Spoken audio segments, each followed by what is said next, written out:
You are watching In Conversation This Week with Micheál O'Hurley.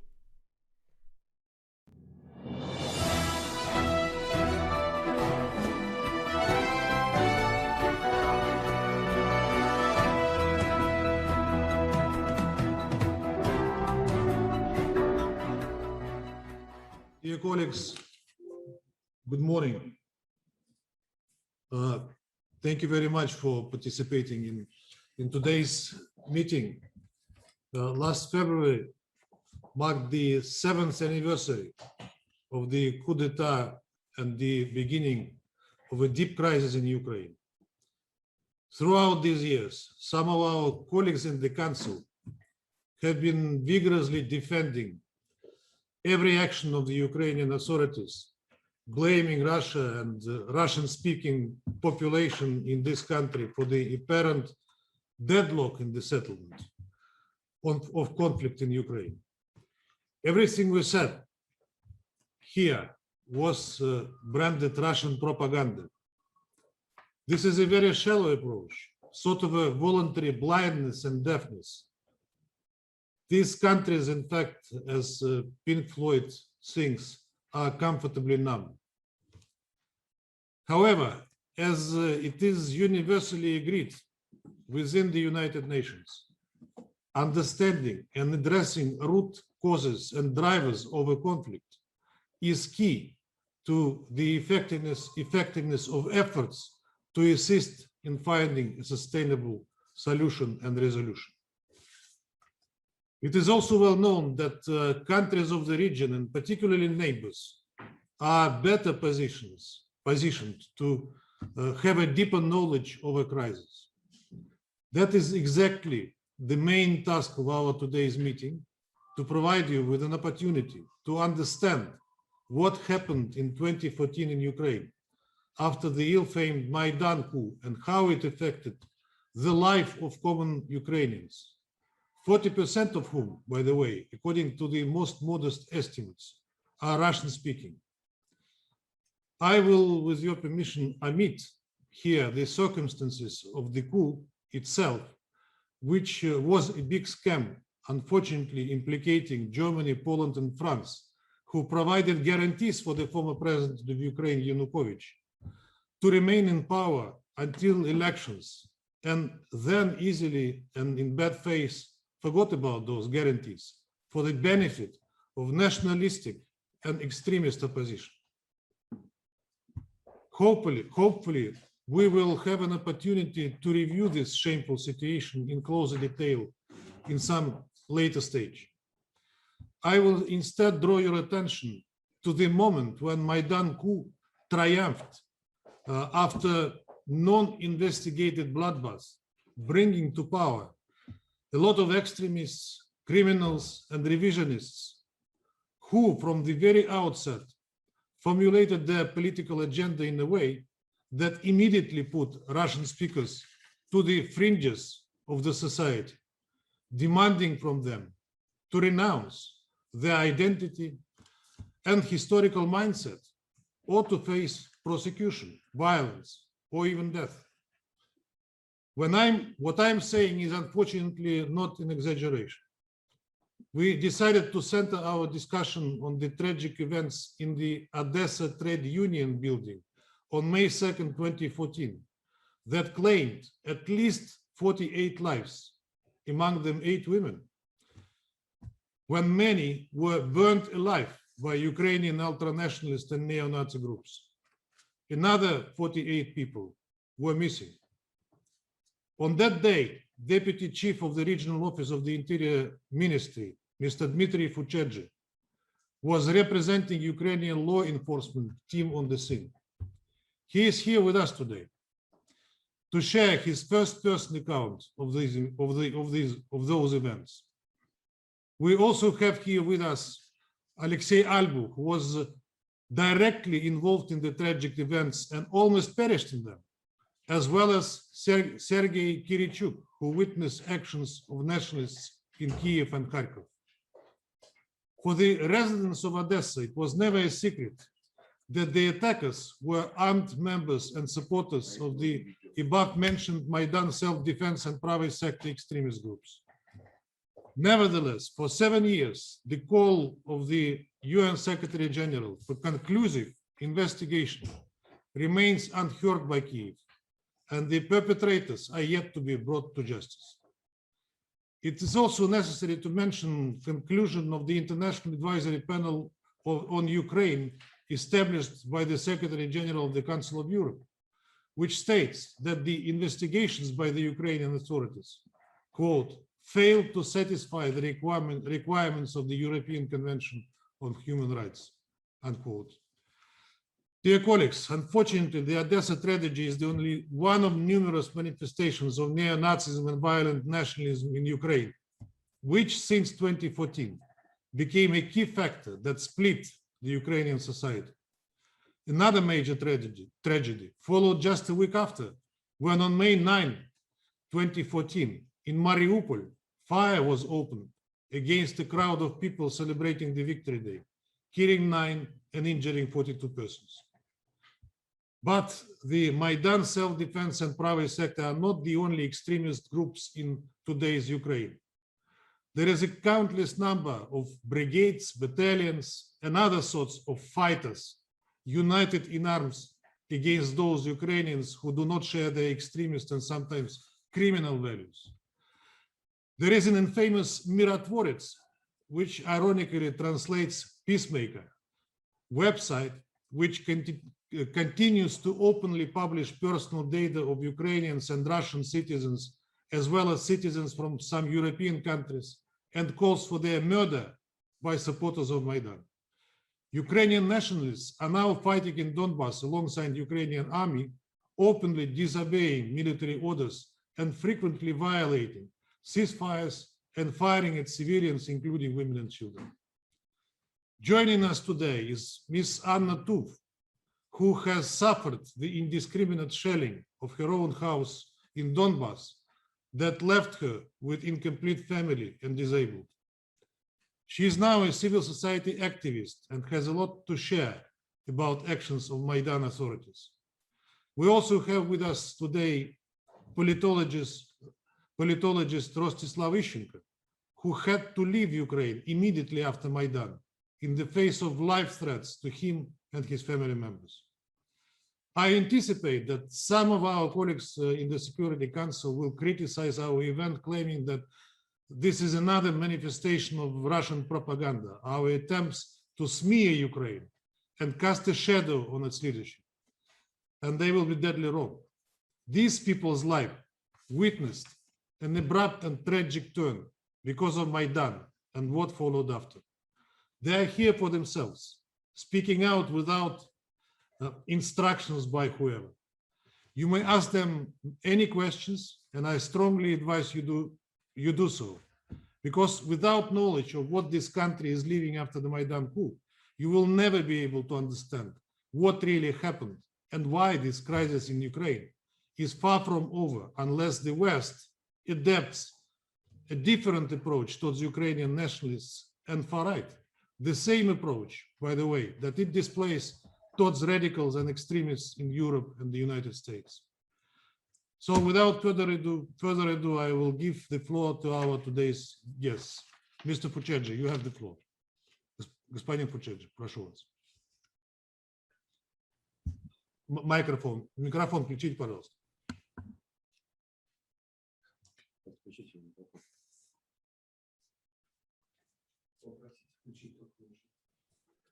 Спасибо. События в Одессе стали Thank you. накаляться. The events in Ukraine started heating up after there was an anti-constitutional coup d'etat in Ukraine. And they started placing their own people at power, while the representatives of France, Germany, Poland, and Yanukovych signed an agreement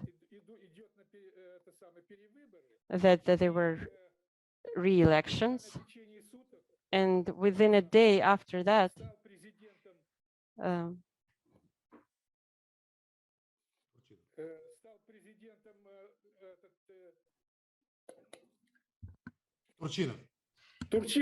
Turchinov became president. the things started heating up.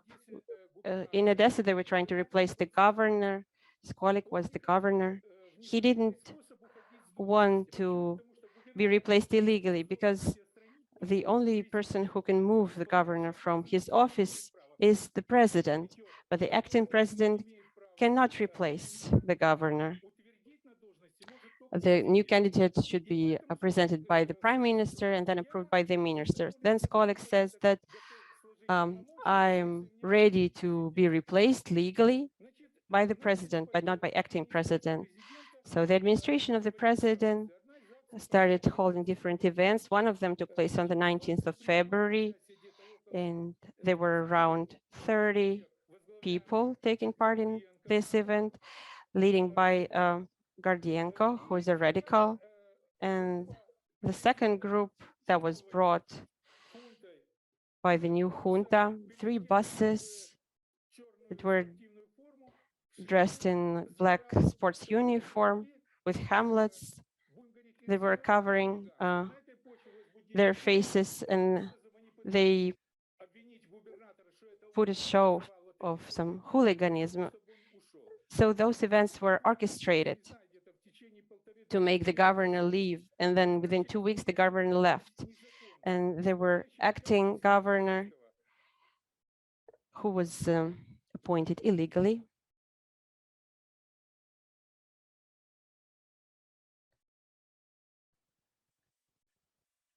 And this was Nemirovsky.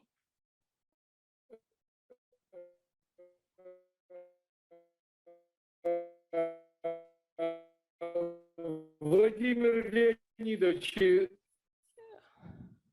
There are problems with connection.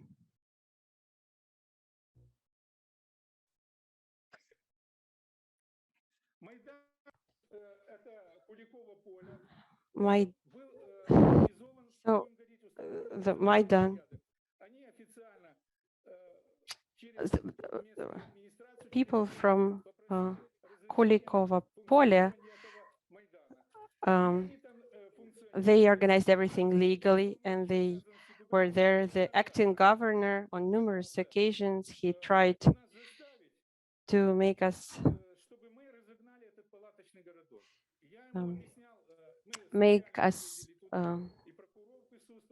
make these people leave from this camp. We went there on numerous occasions, but we tried to explain that it was impossible to make the people from Kulikovo Polе leave because they were there legally, they were functioning orderly. If you want, you can address the court, and the court will forbid it and will give an order to remove this camp from the Kulikovo field, but the acting governor wasn't okay with this. He was in a hurry. Why? I explained to him that the only thing we can do, we can maintain public order. And he explained that Poroshenko would be the president because everybody knew that he was approved by then. And after the presidential elections, then there would be parliamentary elections, and the parliamentary elections should have coalition and money. And he was telling directly, I've been here for half a month and nobody's coming and nobody's trying to join my team.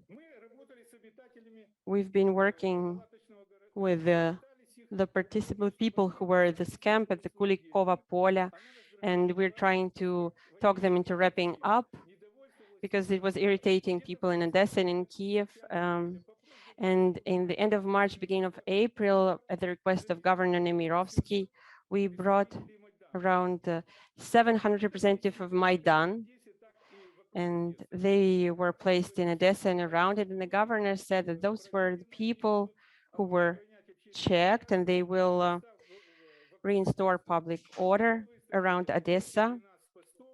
And we took around 10 or 15 posts with a representative of Maidan. And they were living in campsites, they didn't shower. And when they entered the buses, for example, people were horrified. They were asking who these are. And then also they treated people with disrespect. There was chaos in the city. There were clashes between anti-Maidan and Maidan. and they were inadequate. And they were placed together with the road police, and around 3 a.m., one of them dropped a grenade under the table where they sat by the fire. The grenade broke and it injured 3 representatives of Maidan and 3 representatives of road police. And we could see clearly that the grenade broke under the table. It couldn't have been thrown from outside. And those people who came from Kiev, they were provided with food and transportation by the governor, and with housing. Everything was provided by the governor. And somewhere on the 29th of April, the Polibi came to the city, and they wanted to have a meeting with the law enforcement representatives. They switched 4 locations for this meeting. They were afraid of information leaks, and then they stopped at they chose a college, and they were the heads of all law enforcement representatives. And then also Porobi, he brought different kind of equipment, and he brought them, he gave them to Maidan people.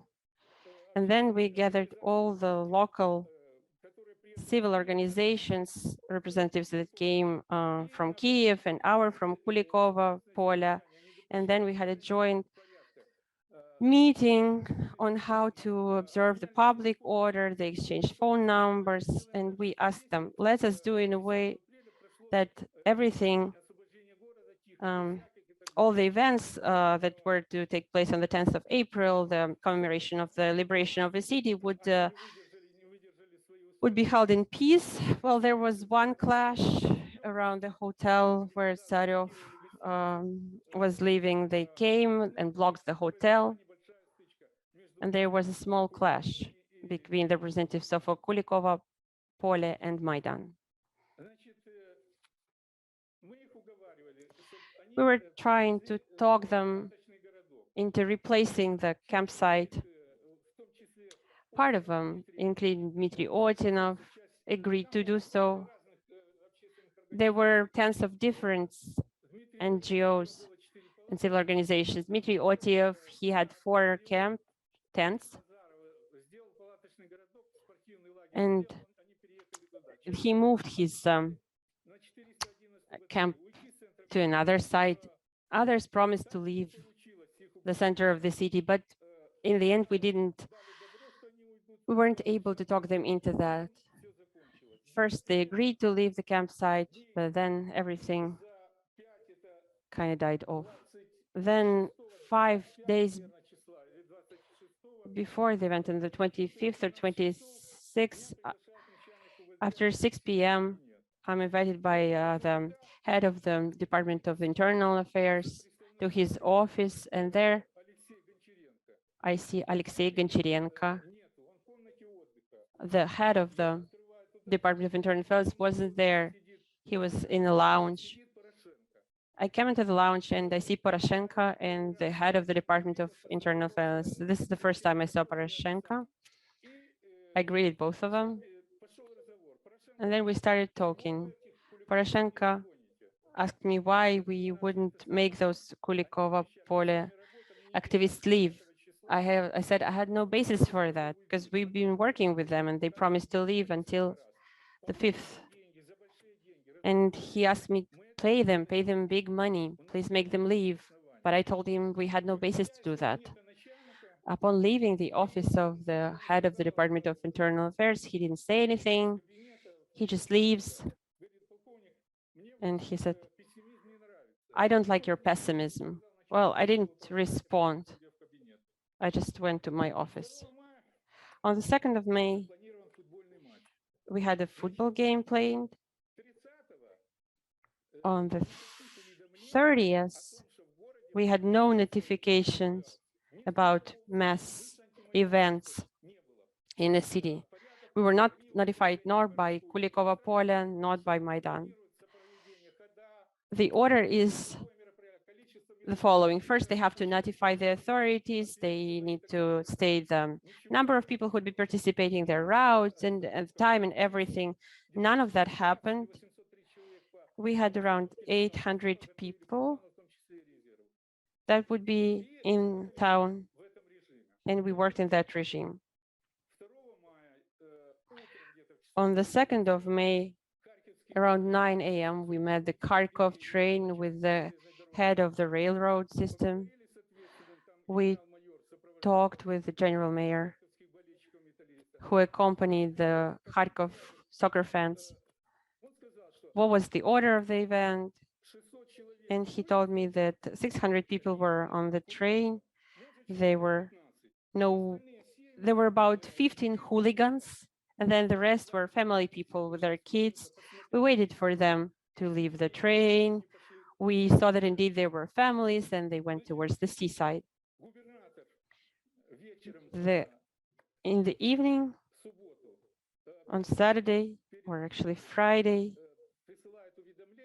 the governor sends a notification that there was a meeting at the meeting on anti-terror issue. Everyone must be there. So we went to the meeting, we sat down, and there was an order to switch off our phones. We were told where to sit in the first row. We turned on our phones. 12, 1, 2 p.m. Then there was a break. And I come to the office of the Department of Internal Affairs. And the person that is on duty reports me that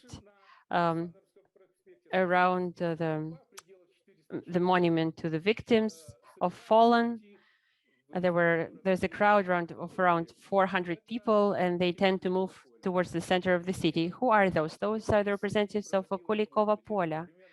In the evening, around 6 p.m., 3 representatives of Kulikova Pola came to see me. They told me we're not going anywhere. We're going to stay at Kulikova Pola Square. We're not going to move. We're not going to do anything. Who made them change their mind overnight? We don't know. So I moved there. The crowd is heated already, and they wanted to move where, how. They had no idea. There was no order.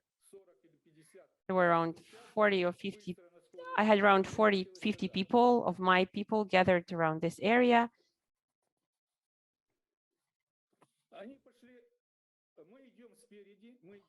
We are taking the lead because I didn't know where people were moving, where they were planning to meet. And along with 3 officers, I was leading the way. So if anything, I could manage the situation from the head of the crowd.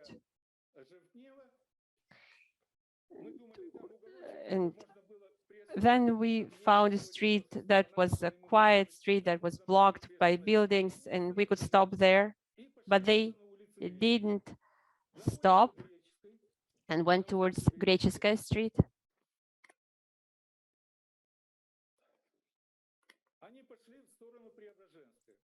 And then towards Preobrazhenskaya Street. And then there was a clash between.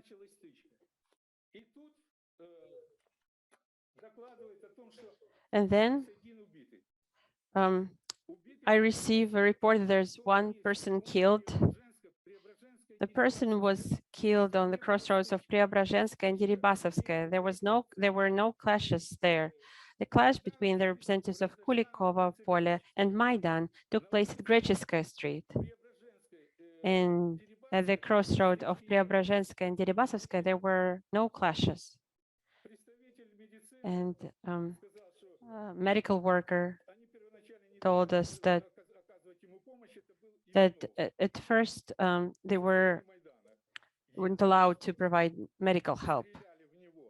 I think this person was shot from the Hotel Passage. Why? Because one of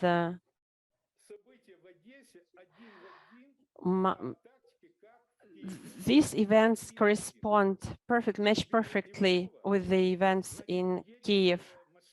Even if this person was killed, then the emergency workers are coming in their car. The driver is shot.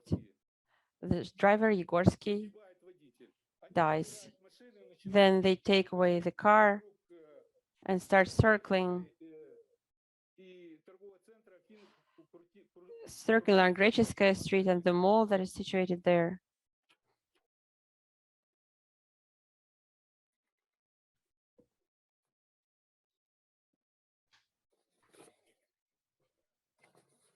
Значит, события The events at Grecheskaya Street around Afina evolved in a way that the Kulikova Pole representatives were blocked on 4 sides from different streets. And they were caught in the middle. My people that were wearing helmets and body armor, they were somehow protected, and we were trying to hold the crowd of 1,500, 2,000 people.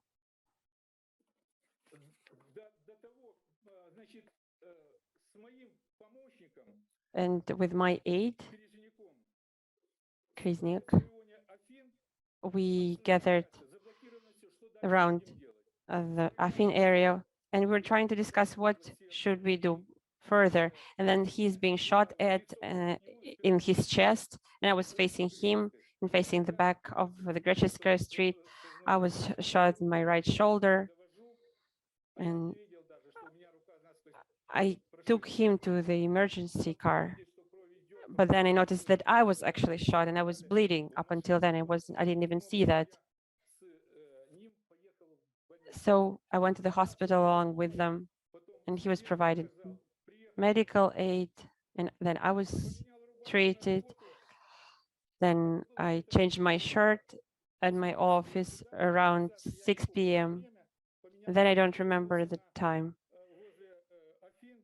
And I went to the area of where I was shot, but everything was over there. And I asked the chief, why didn't he start the Sirena plan? I called him a number of times, and having 4 cell phones on him, he didn't pick up any of them.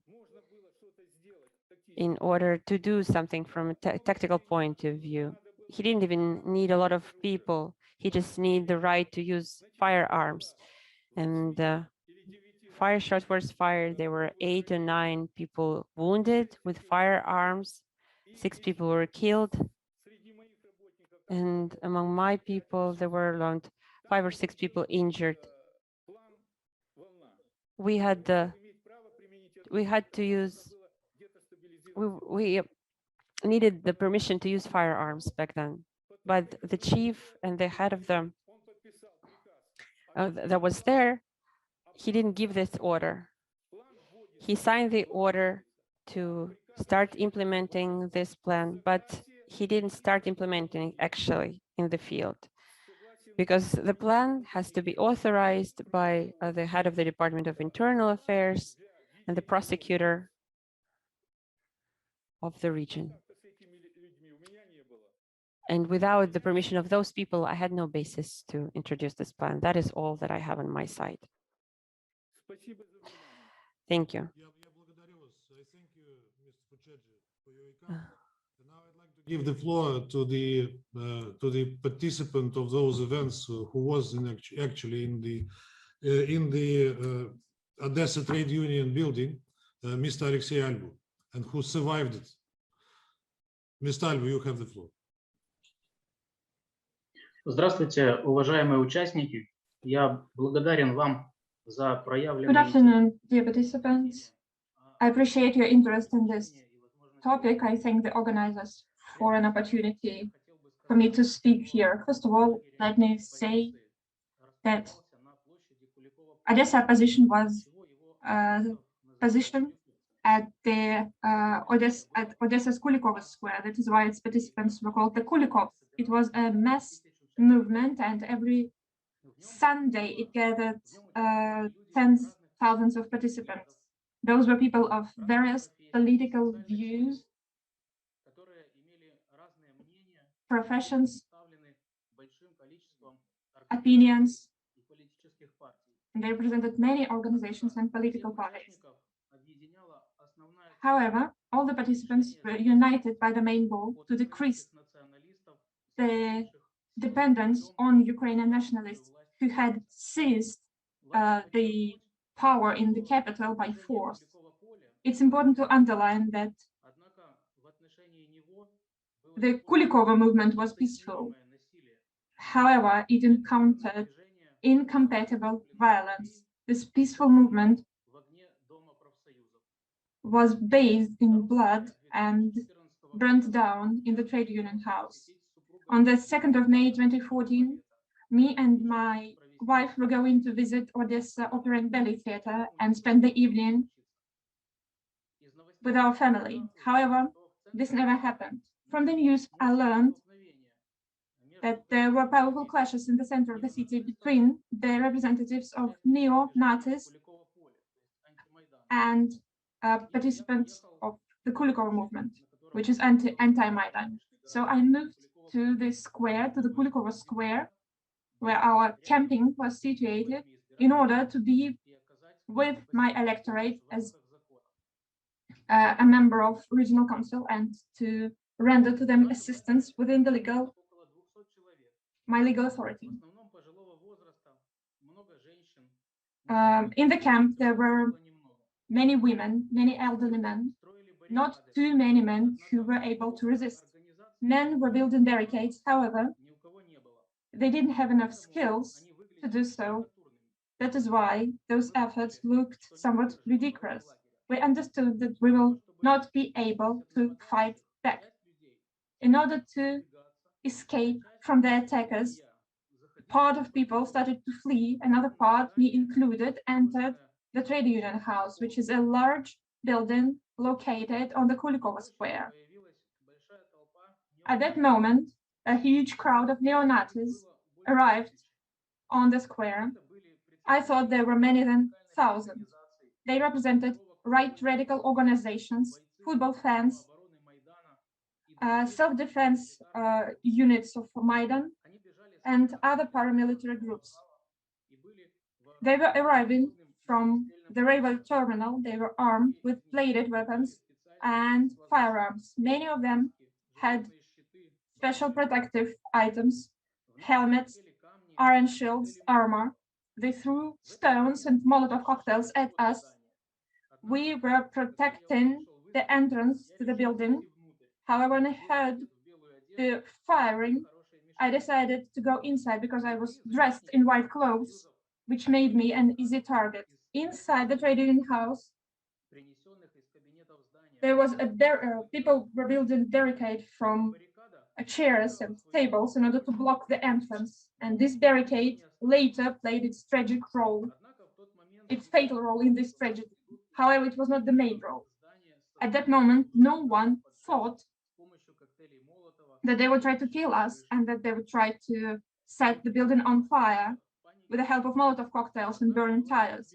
There was no panic inside the building. However, no one understood what to do next.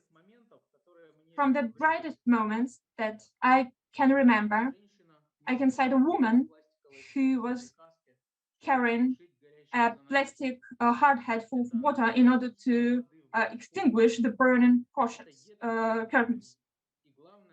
There were no water in Brand's Point, toxic black smoke, and translucent asphyxiating gas, which the attackers pumped into the building from one of the side entrances. When neo-Nazis entered the building, everyone rushed to the upper stories. I understood that should the fire start, we will not be able to escape because the building was rather tall.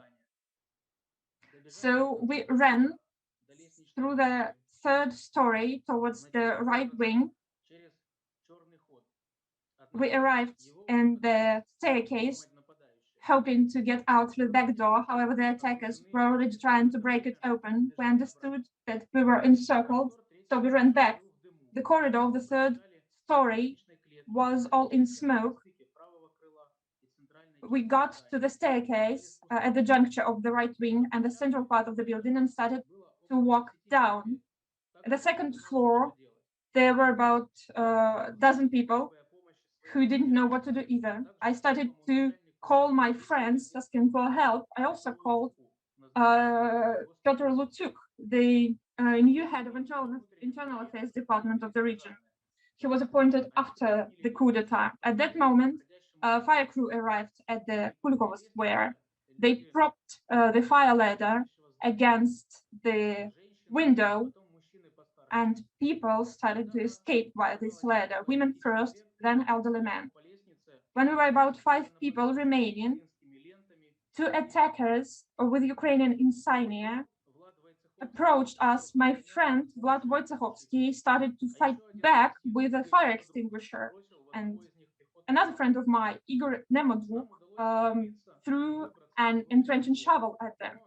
We were able to fight back and get to the courtyard. However, we were surrounded by a crowd of banderites. One of the commanders of self-defense units tried to hand us over to the police. However, we were beaten. I had to jump to the feet of police officers in order to get over the police perimeter. Some crazy man jumped after me. He pulled on my leg, and when he understood that he could not do it, he beat me right under my knee.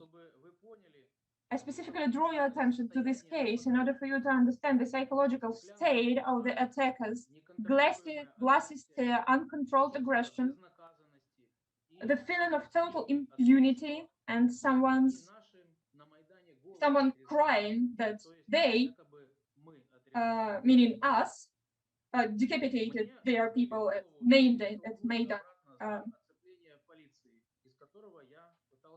I was wounded in my head, and then I was pushed outside the police. I was pushed inside the police perimeter, which I was trying to escape. Remained there lying on the ground for an hour or so. A maddening crowd was around them. They were shouting Nazi mottos. Thereafter, they loaded us into a van and transported to the police station. I realized that we were safe. At the police station, I called my family and told them I was all right. I did not realize what the hell I had been into right at that moment. Then we received information that we needed to flee from hospitals in order not to be persecuted. After we received first aid, we moved to rented flats and apartments, and several days after we left Ukraine. Since then, I have not been home anymore.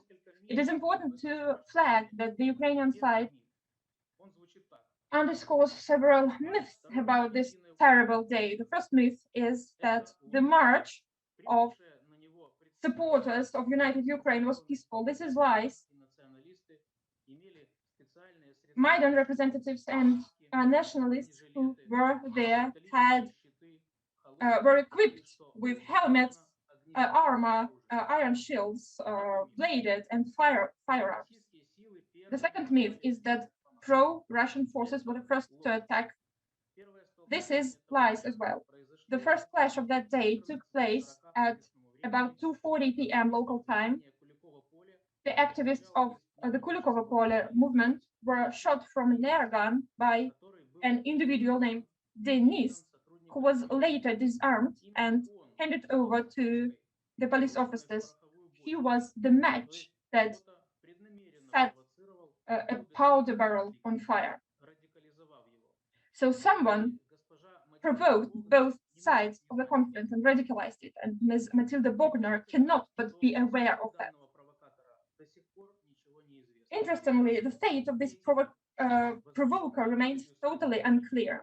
The third myth: the Unitarianists, disappointed over the death of their supporters, in the heat of passion, destroyed the campaign of separatists. This is lies. There is much distance between the center of Odessa and the Kulikova Square, where the trade union house is situated. The platoon was organized, and it took about 1 hour for it to move to the trade union house. Enough time for any heat of passion to dissipate. Besides, there were people who were killed in a distance from the main clashes. The next myth is that people in the trade union house died of fire and smoke. This is half true. People also died from puncture and cut wounds. This is how my people died. A member of regional council Vyacheslav Markin and an activist of our organization, Andrei Borozhevsky, they were just finished off. Let me thank all of you for your attention. And even though over the 7 years, no one of the executors and planners of this fatal mass murder has not been punished, I am sure that atonement will come. I thank Mr. Albu for his detailed account. To which you were witness and participant. Now I'd like to give the floor to Mr. Sergei Kirichuk.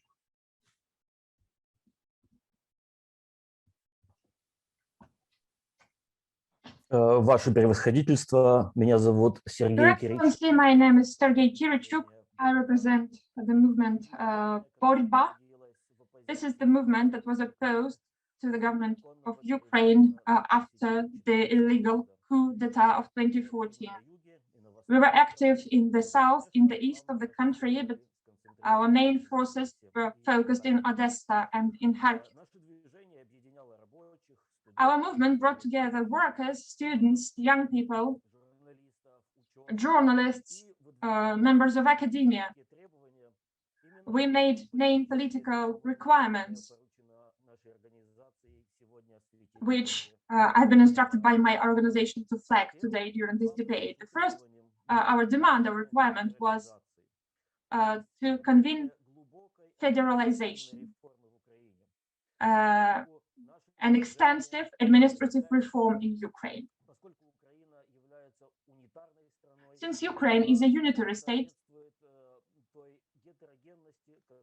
and this does not correspond to the heterogeneous nature of the country and of its people.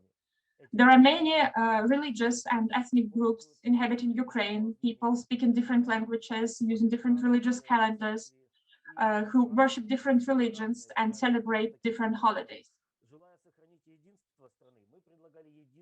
Thus, striving to preserve the unity of country, we offered federalization, the only viable option, which means to extend the authorities of regions and extend opportunities of people in various regions to have their interests decently represented. We also insisted on a democratic solution to the language issue.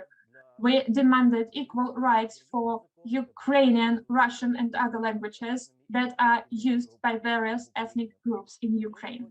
We demanded to stick to the spirit and letter of the European Charter of Language Rights, which guarantees recognition of regional rights and languages of languages of minorities.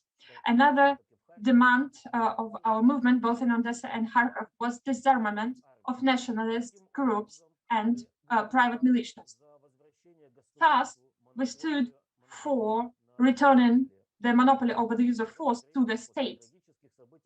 After the tragic events of 2014, Ukrainian oligarchs, the richest and the most influential people in Ukraine, started to create their private armies, thus gaining the right to violence, trying to protect their interests.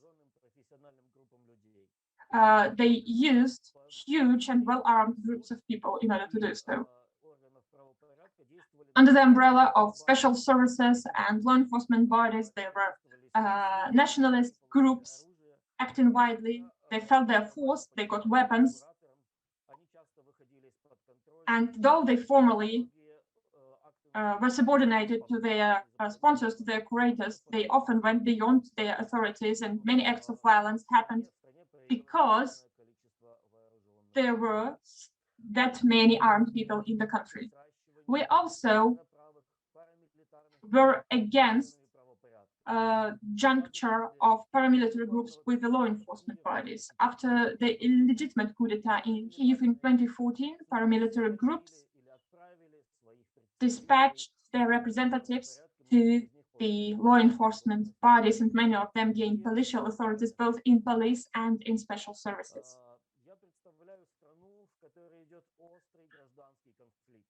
I'm representing a country with an acute civil conflict.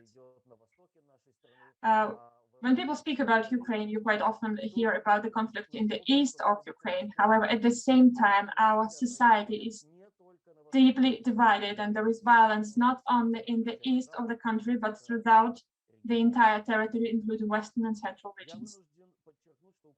I have to stress that the Ukrainian society is deeply divided, and it demands the international community to act as an effective, efficient mediator in the spirit of a comprehensive political settlement, which requires amendments to the constitution in order for that to take on board the interests of all political and national groups of Ukraine. As a political movement, as representatives of our people, we see that the Ukrainian government needs to take certain steps in order to provide for this general political settlement. We believe that the state monopoly over violence, over the use of force, might be restored. All such functions must belong to the police bodies, and all armed nationalist, ultra-right paramilitary organizations must be disarmed. We also demand that all left political organizations, political parties, trade unions restore its work. I mean, all those organizations that are opposed to the Ukrainian government. And most importantly, we demand that all the culprits, all those who are responsible for mass murders in Odessa and Mariupol be held to account. We believe people who committed those crimes are known and established, and the fact that they escaped justice is a result of the political situation in Ukraine.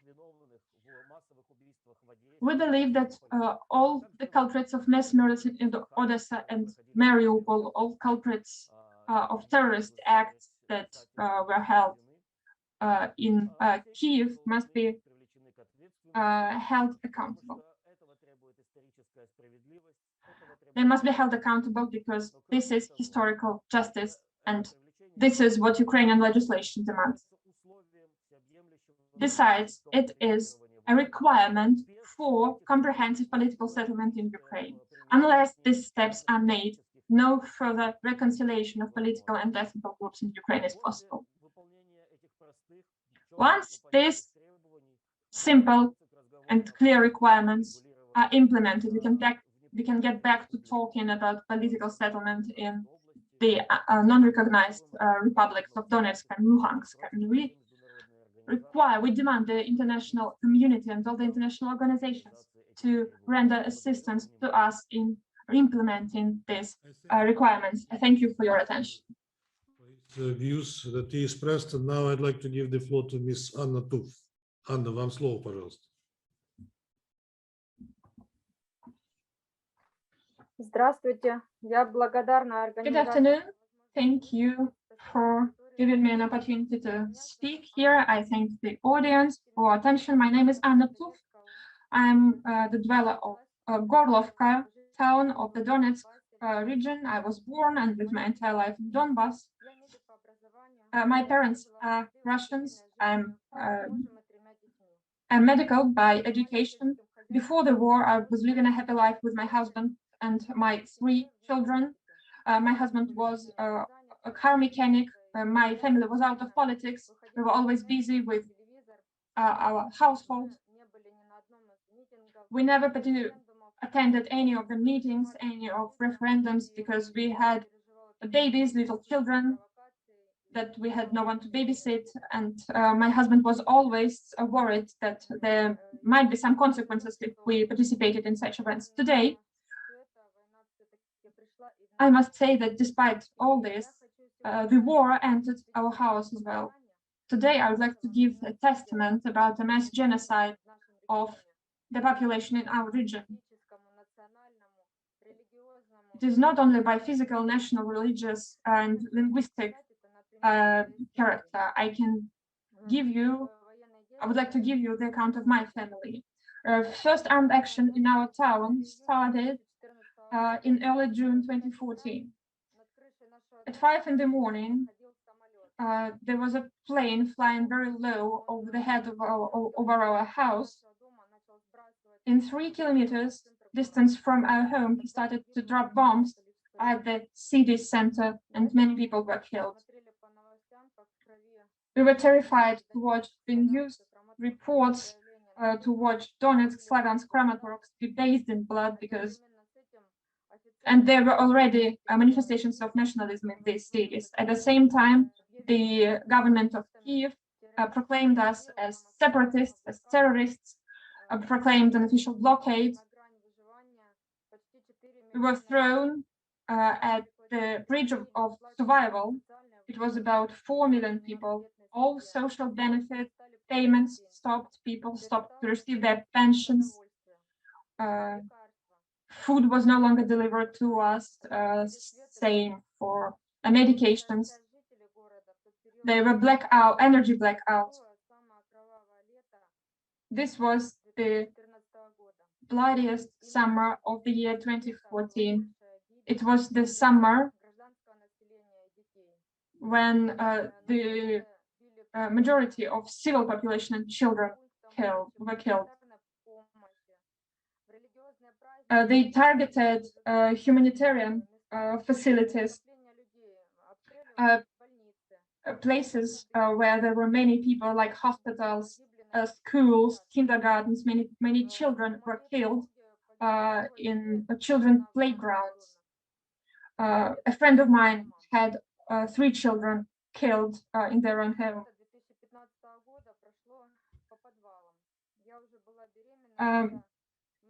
Then we had to hide in basements. I was pregnant, but I could not receive medical care because we knew that hospitals and perinatal facilities were targeted, as well as shopping malls and other places where there were many people. We tried to avoid being in such places, but despite this fact, on 12th of May, I gave birth to my daughter. At the same day, there was a hard shelling and we had to leave the hospital. In several days, my elder daughter, Katya, was turning 11. And 5 days after that, our life was divided into before and after. At that moment, the Minsk agreements had already been signed. Despite this fact, 2 artillery shells landed in our home. All of us were in the yard. The baby girl was in the house. She was sleeping. Myself and my husband were working on our farmland lot. My eldest daughter, Katya, was just from school.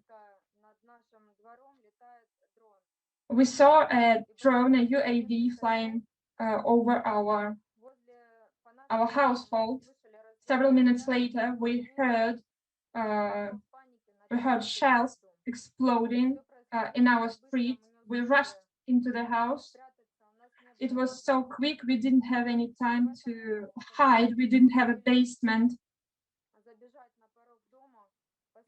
As soon as we were on the threshold of our home, the last thing I remember is my husband trying to protect myself with his body and opening the door to the house. At that moment, the children's bedroom was hit by a shell. I was pushed by the explosion into the street. I went unconscious. When I came back to my feelings, I heard my little son crying under the rubble. I understood that everyone was left in the house. I was calling for them, but no one responded. I felt I could not move because rubble was all over me. I was hit by the entrance door. At some point, I felt that it was easier for me to move and breathe. I understood that someone was helping me without thinking and opening my eyes. I rushed to my to the house. I could find my little boy, and at the moment we could hide behind the refrigerator. The second shell hit the building. It was only then that I realized that I have lost my arm.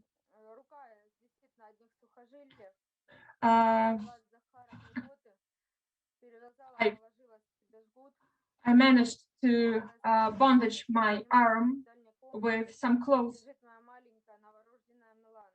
I understood that my newborn girl was left in the other room. I could hear her crying, and we tried to free them, but I felt that I had lost too much blood, but we could not call the ambulance because we lost our mobile phones. A little bit later, we were discovered by representatives of the emergency ministry. I gave my testament. They started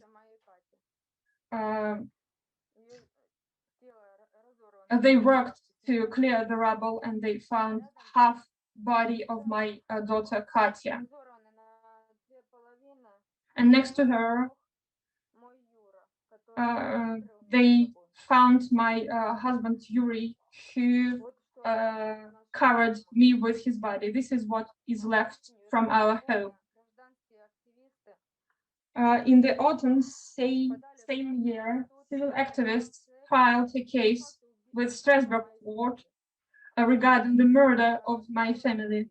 This is Zahar, my son, who was disabled.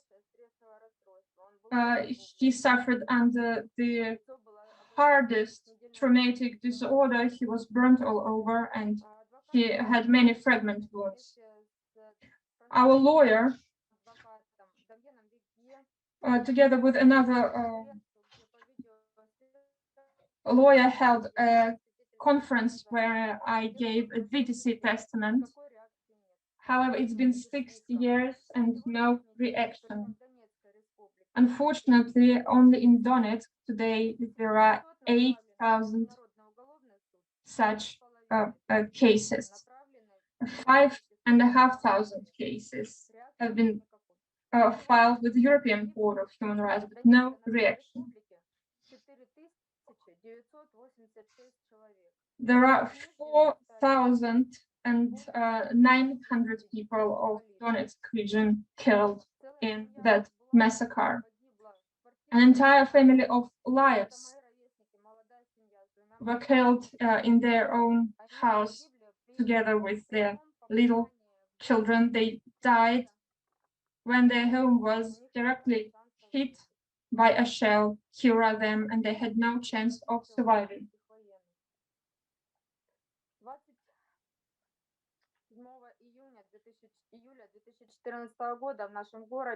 On the 27th of June of 2014, it was called the Bloody Sunday. So the Ukrainian military men from the 93rd Brigade, commanded by Mikats, on 3 occasions they were shelling the park zones of our township, on the market, the central street in the township of Gornilka, and they hit directly a huge supermarket, the bus stops. And on this day, 22 civilians died and 43 were injured. On the same day, the Gorlovsk Madonna, a young girl with a baby who was burnt alive. And disregarding all the attempts of all the lawyers and civil organizations, human rights organizations, still there's no progress on this case. The Ukrainian side bluntly refused to investigate the site from where the people could be shelled. Interrogations of suspects were prohibited, and OHCHR in its report noted that the Ukrainian justice is unable to effectively function. when it comes to conflict cases. At the same time, the UN observers noted that there's a direct link of a radical Ukrainian nationalist with the prosecutor's office and with the security forces of Ukraine. And there was pressure from Ukrainian forces on the lawyers, on judges and investigation. And there's discrimination in the republics towards the retired people. As of today, the state of Ukraine owes around 1 billion hryvnia to those people. After what happened to me, I didn't have any compassionate words. There were no suggestions to give me prosthetic limbs. Moreover, the information about the death of my family was not reported by the Ukrainian media. And after all my investigations and interviews for foreign media, and after the story of my tragedy was told around the world, then the Ukrainian channels finally reported that the mother of my husband showed the images of the mother of my husband crying on where our house used to be, telling that there were no terrorists, no separatists, and she was crying desperately. And then the Ukrainian media told that the Russian aggressors, they shelled our area. And unfortunately, there were lots of people who were in similar situations, victims of such actions. And those crimes are not investigated. And I think they have no expiration date. Still, there's no reaction from the Ukrainian side. And widely known crime by nationalists of the battalion and Vazova, Edar, Depart, Tornado. The fighters of this Tornado battalion, they were sentenced to 8 to 15 years for their crimes in Donbass. And when they were arrested, they had phones on them that had horrible videos of tortures, rape of children, rape of a baby in front of his mom. And all those videos then became evidence and proof. And the 22nd of January 2015, Ukrainian military people at 9 a.m. at the peak hour when people in Donetsk were going to work, they shelled a trolley full of people. And as a result, 8 people died and 20 were injured. And unfortunately, as of today, from the 1st of January to the 23rd of April 2021, just on the territory of the Donetsk Republic, 6 people were injured and 3 civilians died. Among those, 1 child. On the 3rd of April, just recently, in the courtyard of his own house, Vladik Shikhov, who's 4 years old, was killed from a drone with the IUD. And the operator saw perfectly where this drone was aiming, the operator from the Ukrainian position. And the drone was just simply thrown to the courtyard, and Vladik, his arms and legs were torn away, and he was then buried in a closed coffin. And the Ukrainian authorities did not comment on those events in any way. At first, the Ukrainian social networks were saying that those are fake news. And a week later, 10 days later, in the courtyards of his own courtyard in Donetsk, a peaceful civilian died, and he was cooking dinner, and he was wounded in his chest and then died. And in Alexandrovka village, an Ukrainian sniper killed a 55-year-old man who went to the courtyard to feed his chicken. And all of our information is on Mirotvorets website. And I'm listed as a supporter of terrorist occupants who lost her arm fighting near my township. And we are all terrorists. When I'm invited to federal challenge, I ask the representatives of federal authorities, how many more victims do they want? And they respond to him directly that we're just rubbish. We're just 4 million people that are extra on this planet, and that ethnic Russian should leave the territory, otherwise will be destroyed.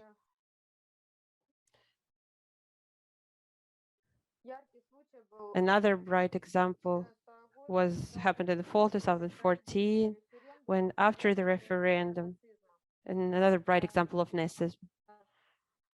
And when the village Rozovka, one of the nationalistic battalions was stationed there, and people started disappearing. Those people who were taking active part in the referendum, 3 of those people then were found in the nearby lakes with stones tied to their feet. Then another was found with his head cut off. And there was one woman that was dragged out of her house by military men wearing balaclavas, and she wasn't found.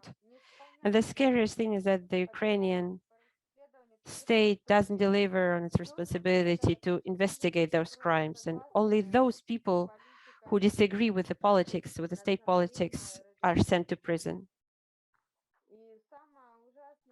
And the most horrible thing of it all is that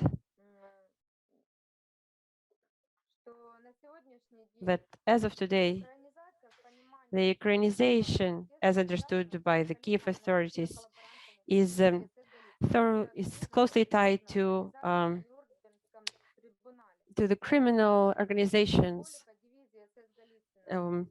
by SS Galitsyn. On the 28th of April in Kiev, there was a march celebrating the establishment of this SS Galitsyn symbolics upon the approval of the mayor of Kiev. And some participants of this march were saluting each other in this way, but they were not punished in any way. Meanwhile, all this is tied to the Soviet past. Everything that is tied to the Soviet past, to the Russian culture, is suppressed without remorse. We are prohibited from using Russian language, our native language that we've been speaking since we were born. And this is nationalism based on nationalism. And all the civilians who are actively protecting Russian culture are being persecuted. And the complaints that were sent to international courts have not been considered. And there were up to 800,000 of such complaints. According to Minsk agreements, I want to remind Germany, France were the guarantors of the restoring of the bank system of Donetsk and Luhansk republics, and this is not happening. Retired people do not receive their subsidies, their pensions. People are not compensated for their wounds, and they're not compensated for their relatives that were killed. And this is how our schools look like. It's been 6 years since my daughter Katya died, but her school has been massively shelled twice. It's been destroyed up to its foundation and the head of a republic, and it was renovated, and all those kids died from the hands of nationalists. And today, Nazism and neo-Nazism is the acting force, driving force within Ukraine, because we're not talking about war. Because all those people who are killed, they're citizens of Ukraine. And so president sent the army to kill its own people. And these photos I want to show you, those are not blog posts of the opposition. Those are trolleys with peaceful people who are going to work. Those are the gifts that were sent to Gorlovka. And regularly, those villages are being shelled. This is the houses that people live in. This just shows that it's not a war, but mass extermination of people, of kids. And today, military men are given brochures showing a child with a gun saying that separatism has no age. And thus, they're trying to convince the Ukrainian military men that killing a child is a norm. Killing a woman for speaking Russian is not a crime, because all of us, 4 million people, were declared terrorist separatists. And you see, kids are doing homework in shelters, in basements. And this is how people of Gorlovka live, waiting for another shelling. And the shellings don't stop. Just recently, on the 2nd of May, on a big religious holiday, Easter, the system of air defense found a drone, the same drone that killed the 4-year-old Vladik. And the drone was heading towards the cathedral where there were lots of people praying. And the same attempt was made last year to destroy a large number of people. And unfortunately, we all know that, and we've known it, that when there are big religious holidays, we shouldn't leave the house, but after 7 p.m., we shouldn't even leave our area. We should hide in the basement. Before my daughter Katya was killed, she was going to school with a badge that had her blood type, and they had special instructions on how to go to school. Usually very often at 8 we would take our kids to school, but at 9 we'd have to go back to take them from school because there was shelling all over. And the kids were just shivering with fear. The kids were under stress, and we were hiding in the basement in winter, and the kids got very sick because the shelling lasted till the morning, and there was no possibility of even going up to take the blanket. And then those kids would go to school the next day. And that's how people live, surviving war, Nazism, fascism for 7 years. So I would like to address to reasonable European organizations and explain to them that without their help, the situation will go on. People will continue perishing. Kids will continue dying, civilians. And almost 250 children died by now. And I'd like to ask how many more victims for the international community to actually pay attention to us, to the people of the republics, to people of cities with millions inhabitants. And the scariest thing is that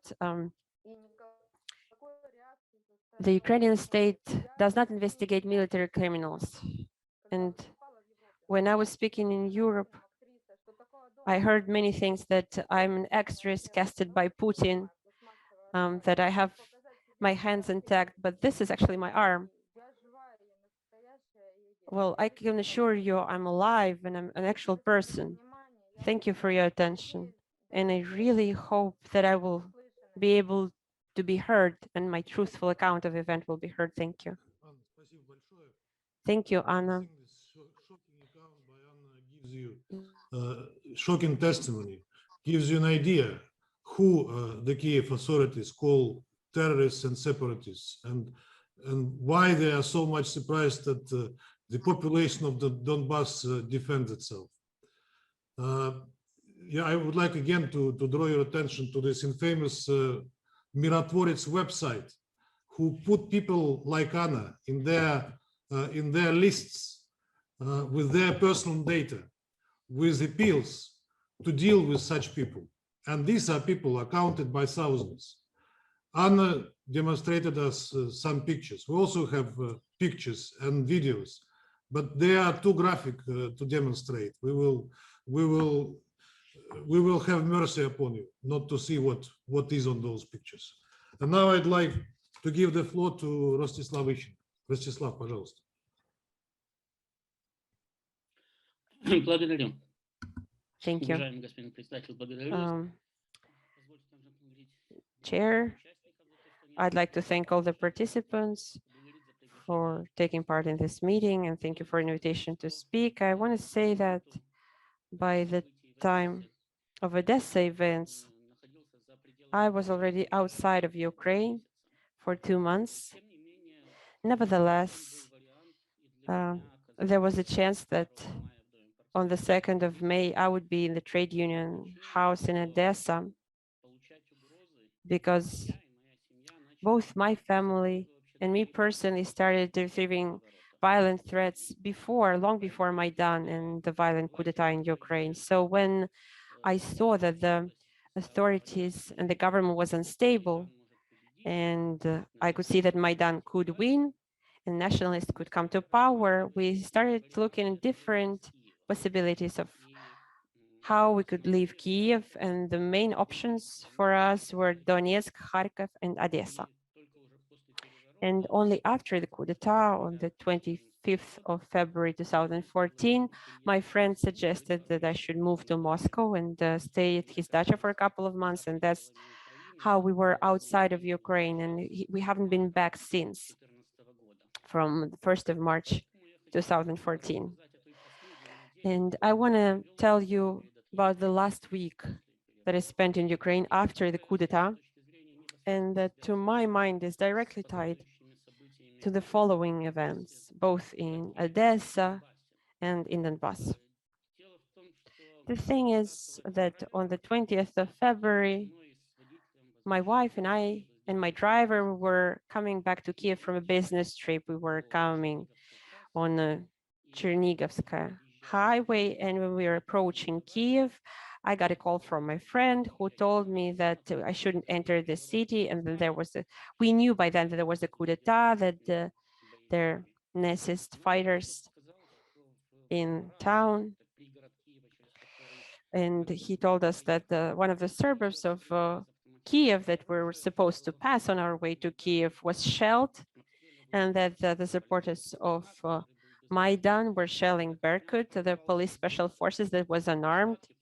Those were the leftovers of Berkut, because they started leaving in the morning.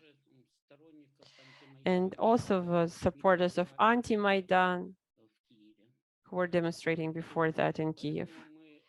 So we had to stop before entering the city, and luckily, and there was a friend of my driver who lived along the way, so we stayed overnight over there, and then at 10 a.m. on the 21st of February, we went to Kiev, and we decided not to take the main highway, because from the internet we knew that the main entrances to the city were blocked by roadblocks where they were checking papers. The supporters of Maidan were checking papers, and they compare them to some list that they had. And as a result, some people were beaten, some people were even killed. And that, I want to highlight, that was happening on the night of the 21st of February 2014. So we took a secondary road, but nevertheless, before the entrance of the city, we had to pass 3 roadblocks. We managed to go through 2 of them without any complications. And at the 3rd roadblocks, all cars were checked and all people were checked. There were 6 barricades, 3 on one side, 3 on the other side, around 3 or 4 meters high, from sandbags, and they were constructed in the shape of a snake, so a car wouldn't be able to pass it at speed. And there were several dozen people standing there, some wearing balaclavas, some wearing hamlets, and some of the shields that they stole from Berkut, wooden metal rods, access with police walkie-talkies. And it was very threatening to look at them because probably they were intoxicated under the effect of alcohol or drugs. They were clearly not behaving adequately. And they were indeed checking all papers and comparing to some of the lists they had. And since they were checking between the third and the fourth barricades, there were no way we could escape. There was no way we could turn back. And frankly, we were thinking that we would stay there forever, so to say. But at some point, we were lucky because when it was our turn to have our papers checked, our car checked, there was a sushi truck carrying sushi behind us. And they were bringing sushi to a restaurant or a store. And all this crowd, they just ran to rob this sushi truck. Probably they were hungry, famished. So we were let go without checking our papers. We were able to enter the city. And the situation in the city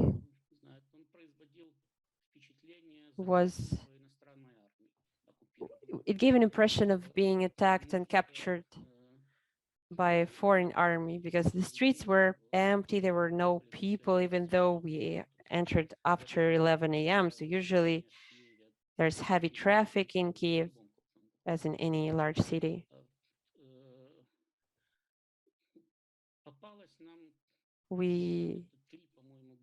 I think we saw around 3 groups of people of Maidan representative, also armed with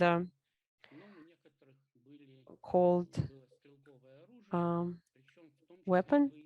Some of them had firearms, including military arms, machine guns, KS-4. I used them when I was in the army. I can tell what those machine guns are, and I know very well that they are not like other machine guns like Kalashnikovs. They're not. Sometimes those are converted into guns for hunting, but those are actually military armed machine guns, and they're used in different military divisions. Straight away, we began to prepare to leave the town, and we spent about a week in Kiev, and 3 or 4 days after we came, on the 24th and 25th, Turchinov gave an order to the police to enter the streets and to maintain public order.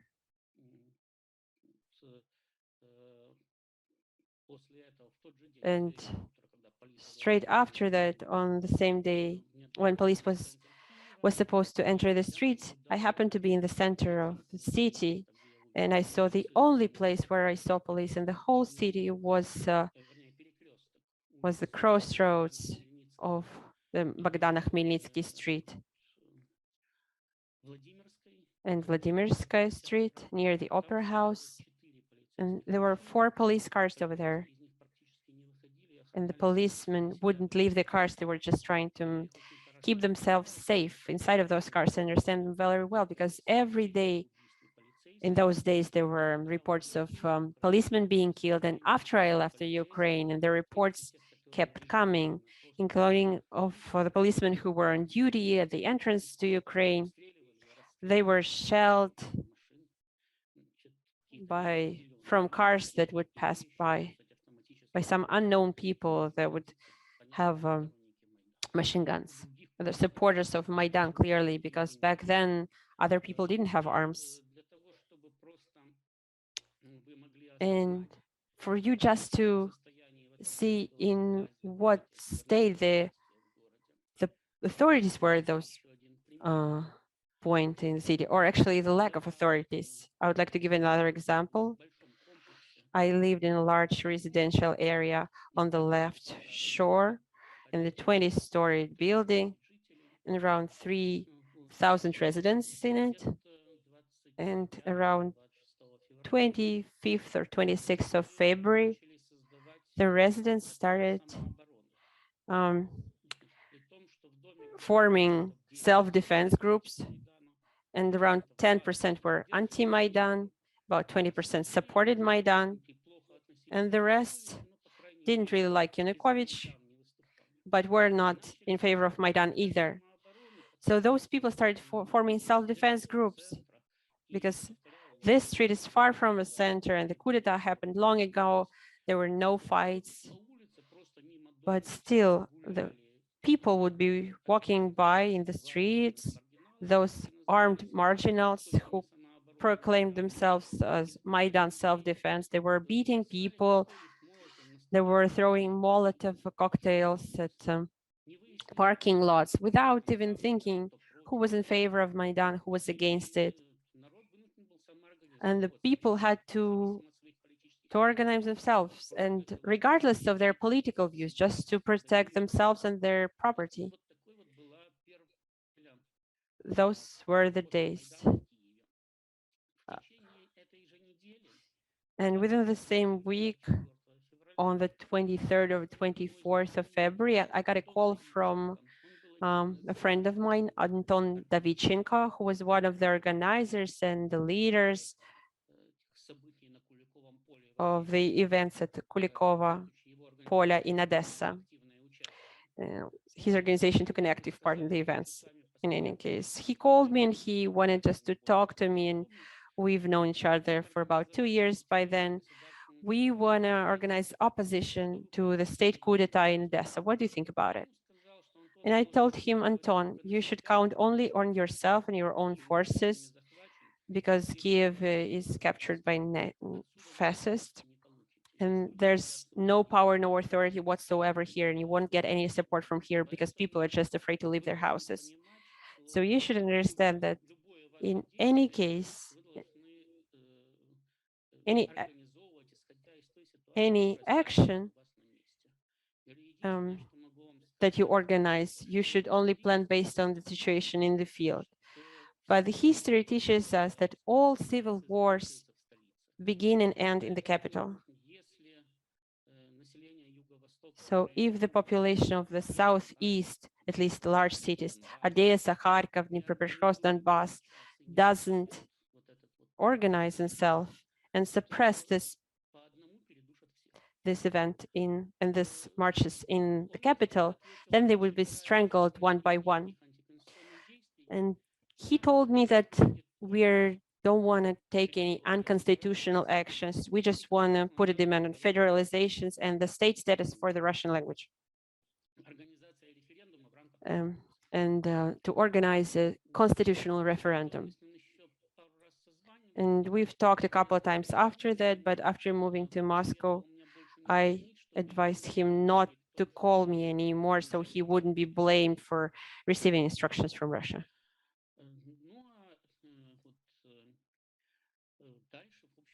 And after that, things happened that happened on the 2nd of May, and I talked to my people I knew from Kharkov and Donetsk. They were pretty optimistic.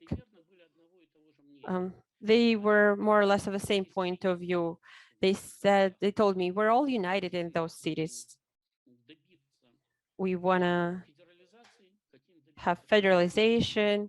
We want to be recognized. We want to give an official status to the Russian language, and we want to just be left in peace. So we have a cultural and national autonomy here. They weren't even mentioning some autonomous regions. They weren't even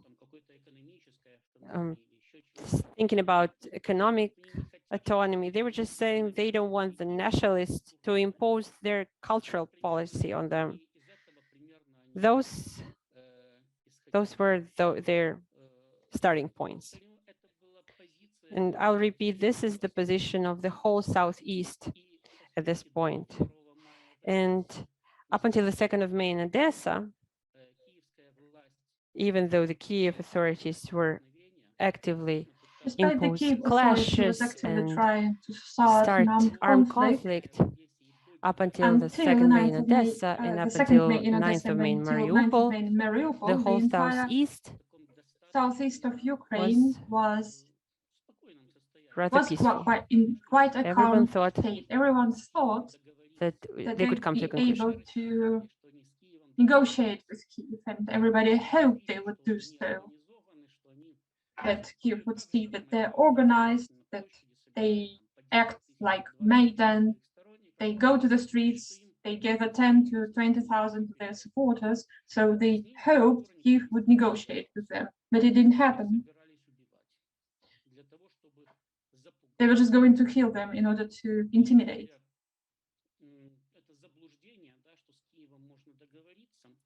This is an illusion that one can negotiate with Kyiv, but it was rather spread in Ukraine, and even after what happened on 2nd of May in Odessa and on 9th of May in Mariupol, I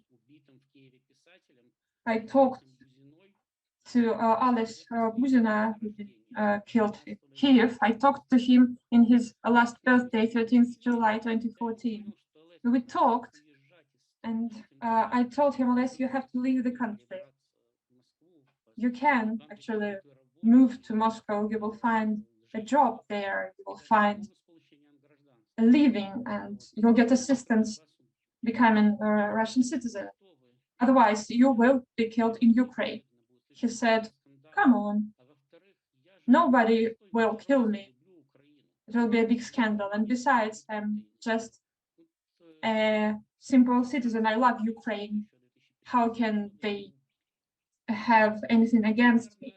However, he was killed later.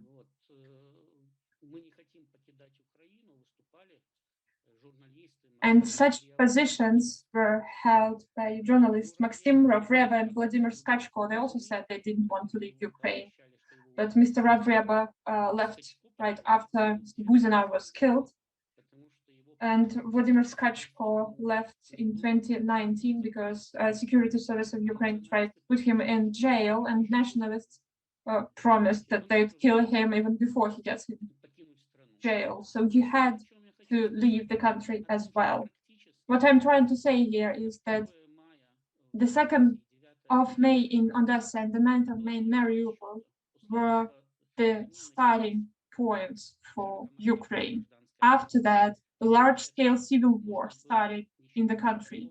Before that, one could try to negotiate somehow and to resolve it peacefully.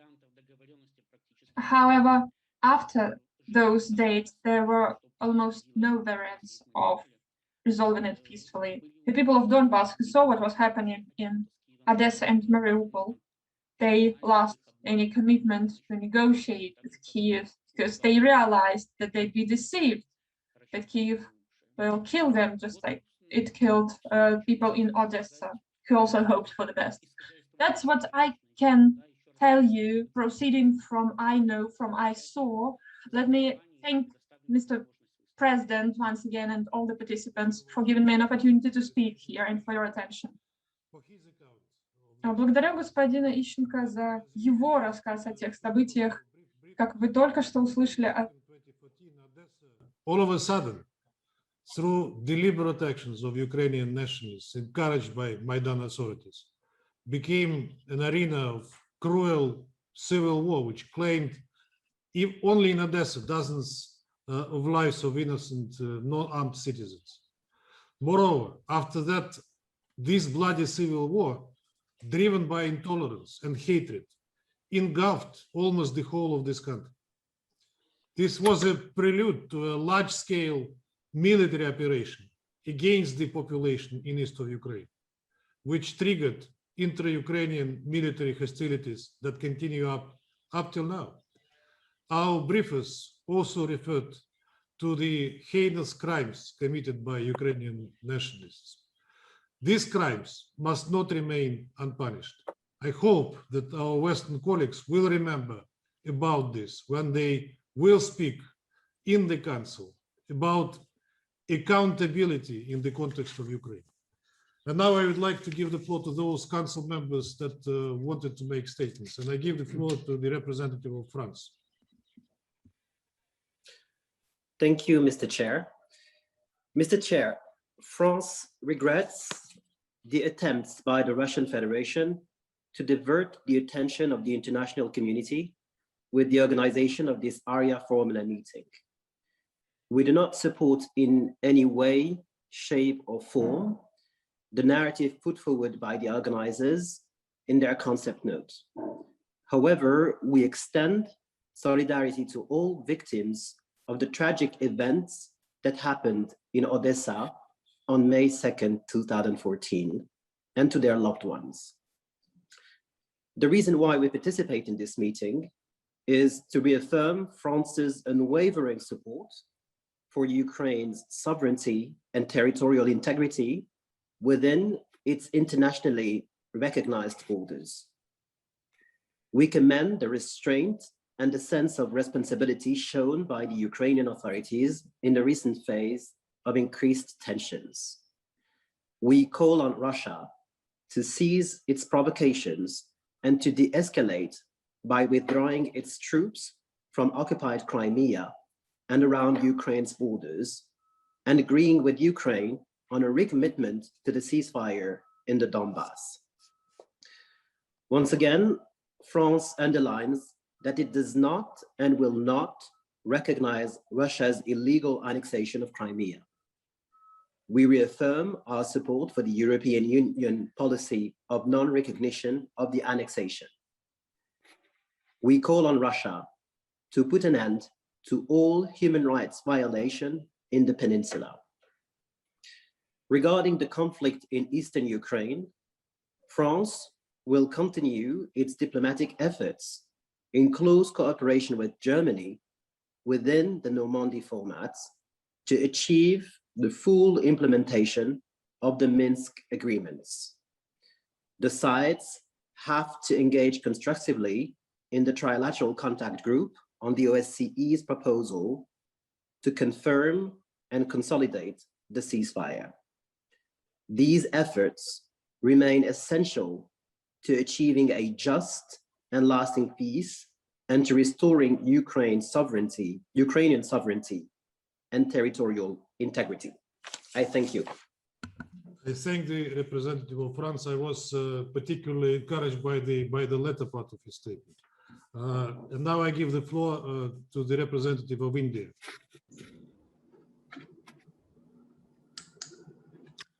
Mr. Chairman, we thank the Russian Federation for organizing this meeting today.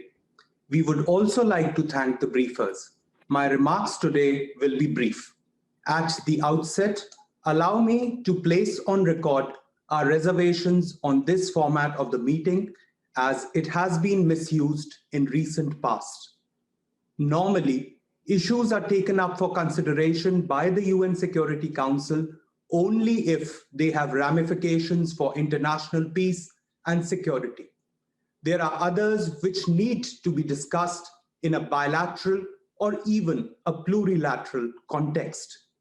India has always advocated political and diplomatic solutions that protect the legitimate interests of all countries in the region and ensure long-term peace and stability in Europe and beyond.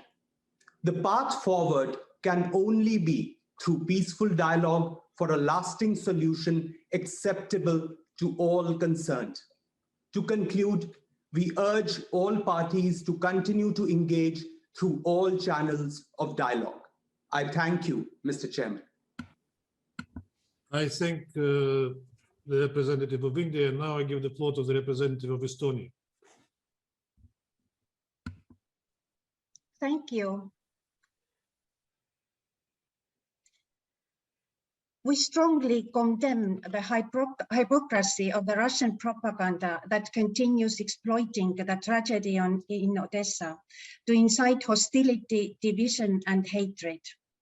The Russian Federation deliberately diverts attention of the international community from Russia's armed aggression led against Ukraine since 2014. Victims of Odessa's tragedy 7 years ago paid the ultimate price for Russia's massive provocations and military activities against Ukraine. The Novorossiya project is dead, but it caused deaths of thousands of innocent people who believed in it and fought for the idea because of Russian propaganda.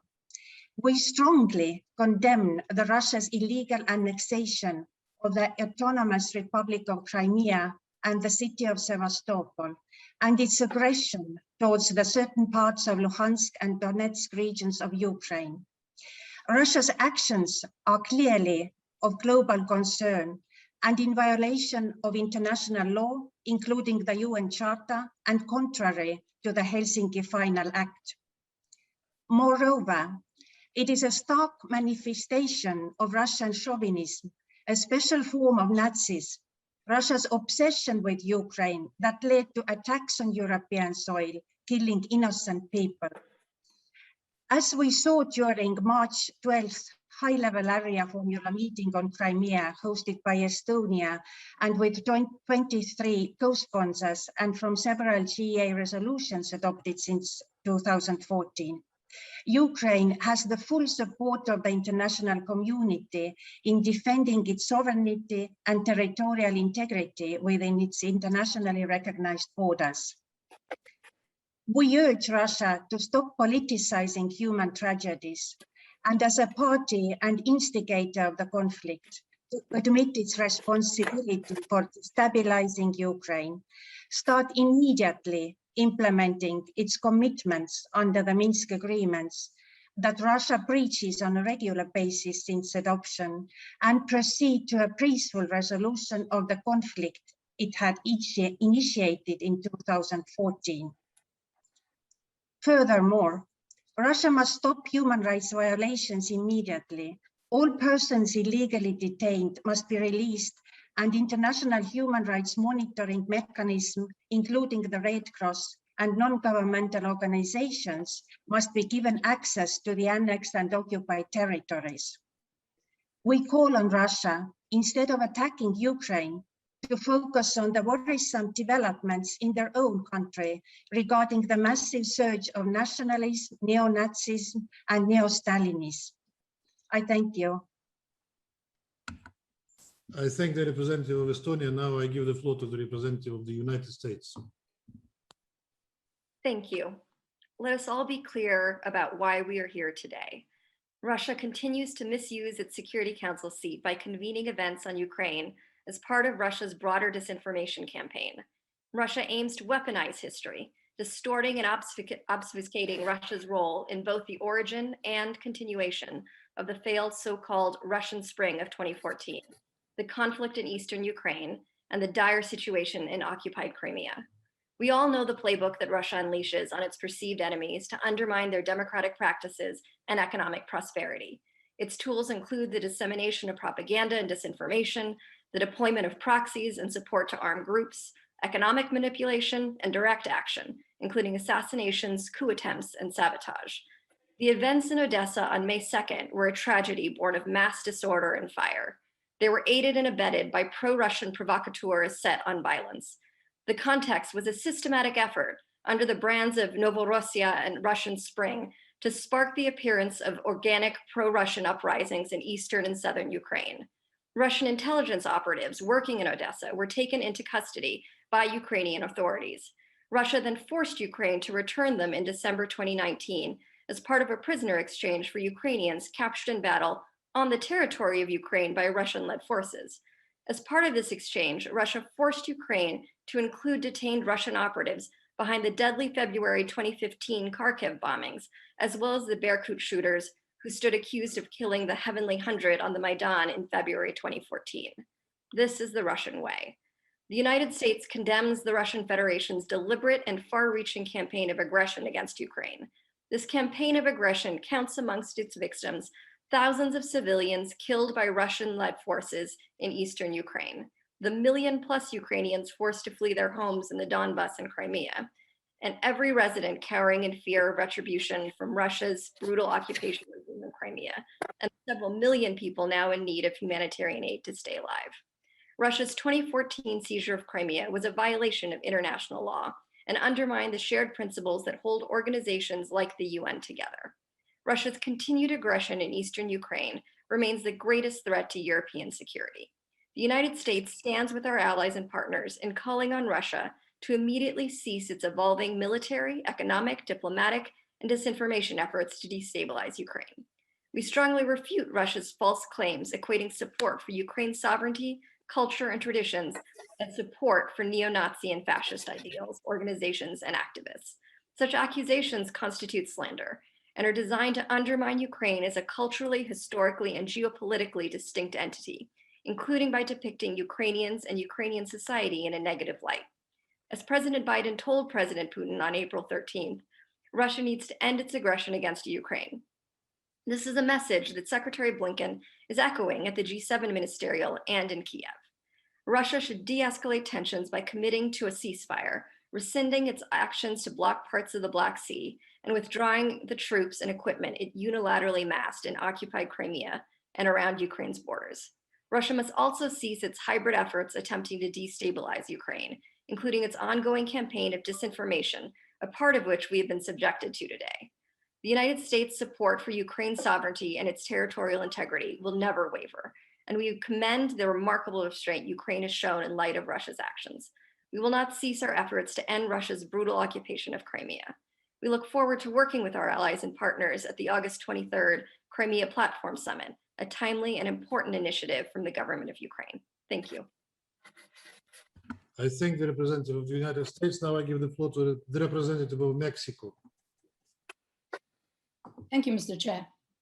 Mexico is in full agreement with the Secretary General's assessment reflected in his 2020 report on countering terrorism that the rising threat from those racially, ethnically, politically, and ideologically motivated right-wing and supremacist groups that resort to terrorist tactics, especially against minority groups, is of growing concern. Our unequivocal position is that in order to stop this trend, we must address their underlying drivers, including social, political, and economic grievances. The dismantling of systemic and structural discrimination should be a common endeavor, and we must not overrate its intersectionality. This clearly requires comprehensive approaches that ensure the respect of international law, especially international human rights law. Hate speech, extremist or supremacist ideologies, as well as xenophobic expressions that inspire or promote violence, must be resolutely condemned. These have been aggravated by the misuse of the internet and other information technologies. Member states should undertake the necessary measures to prevent, eliminate, and ban all acts and manifestations of discrimination and intolerance, both online and offline. We recall the importance of the Christchurch call to action in this regard. The promotion of tolerance and pluralism should constitute an unwavering priority. To this end, efforts to foster reconciliation through awareness, education, and a culture of peace must be stepped up. We also recall the strategy and plan of action on hate speech presented in 2019 by the Secretary General. Indeed, the valuable work carried out by the UN in promoting dialogue and understanding based on international law, as well as initiatives aimed at deconstructing stereotypes and hate speech, is pivotal. We must not undermine the power of dialogue and mediation, of building mutual trust through cooperation on conflict prevention, crisis management, and post-conflict rehabilitation. Finally, we recall the need to respect the unity and territorial integrity of Ukraine in accordance with international law, in particular the UN Charter. Thank you. I thank the representative of Mexico. Now I give the floor to the representative of Ireland. Thank you, Chair. Ireland remains saddened by the tragic loss of life in Odessa on the 2nd of May 2014. Let me take the opportunity of this meeting to briefly set out once again Ireland's clear views on the situation in Ukraine. I want to restate at the outset that Ireland strongly supports Ukraine's sovereignty and territorial integrity within its internationally recognized borders and Ukraine's legitimate authorities.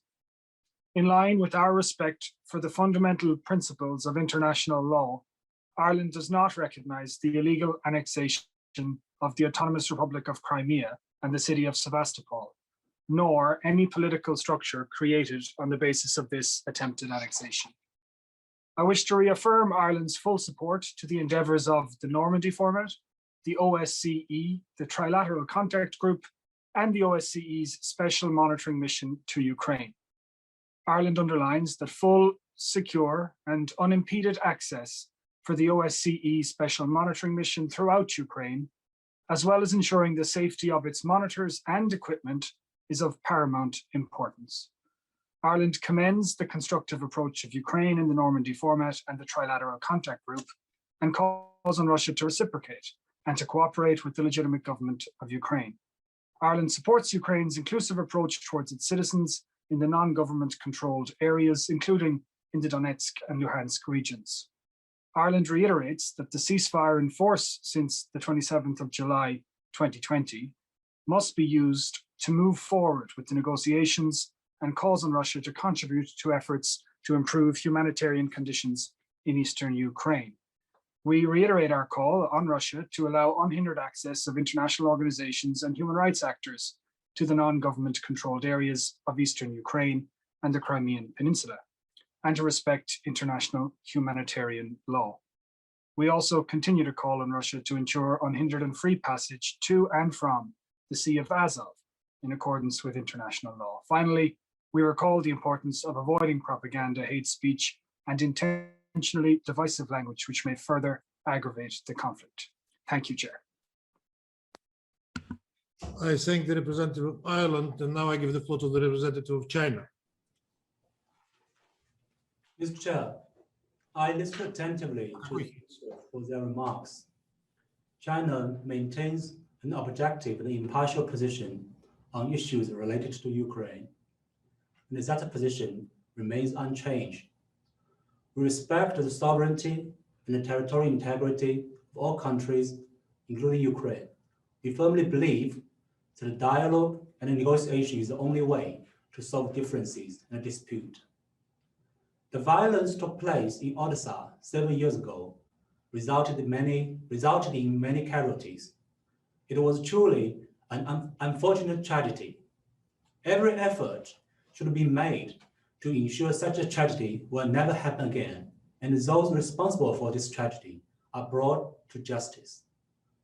Mr. Chair, the UN-centered international system established after World War II, with the tremendous losses of tens of millions of lives in the fight against Nazism and militarism. No one should be allowed to challenge, rewrite, or misrepresent the outcome of World War II. Any attempt to turn back the clock of history should be rejected. Although World War II has passed for more than 70 years, the purposes and the principles of the UN Charter are still the underpinning of global peace and stability. Countries must jointly safeguard the purposes and principles of the UN Charter, including sovereign equality, non-interference in domestic affairs, peaceful settlement of disputes, prohibition of the use or threat of force. Mr. Chair, neo-Nazism is more than just the glorification of a past movement, but a contemporary phenomenon with strong vested interests in racial inequality and superiority. In recent years, it is alarming that xenophobia, hate crimes, and racial discrimination, including those against Africans and Asians, are on the rise, especially after the outbreak of the COVID-19 pandemic. We call on all relevant countries to honor their commitment and take measures to ensure their citizens are free from any violence and discrimination. Thank you, Mr. Chair. I thank the representative of China. Now I give the floor to the representative of the United Kingdom. Thank you, Ambassador. We too have listened carefully to the speakers today, and we reiterate our strong condemnation of the Russian Federation's aggression against Ukraine and our continued support for Ukraine's independence, sovereignty, and territorial integrity. The Russian Federation is deliberately, cynically, and as we've seen today, sadly and tragically, attempting to divert the attention of the international community from its own destabilizing activities against Ukraine that have been ongoing since 2014. We know that the Russian Federation both overtly and covertly seeks to undermine Ukraine at every opportunity. Exaggerating the strength and influence of far-right groups in Ukraine is simply another example of the Russian government's persistent use of disinformation as a tool to destabilize its perceived enemies. If, as the Russian Federation claims, it truly cares about the people of Donbass, it should end the fighting that it instigated and continues to fuel, withdraw its military personnel and weapons, cease its support for the armed formations it backs, and abide by the commitments of the Minsk agreements it signed up to. What the Russian Federation has done and continues to do there breaches its obligations under international law and presents a serious challenge to the international rules-based order. The United Kingdom commends Ukraine's restraint in the face of the Russian Federation's aggressive actions and rhetoric.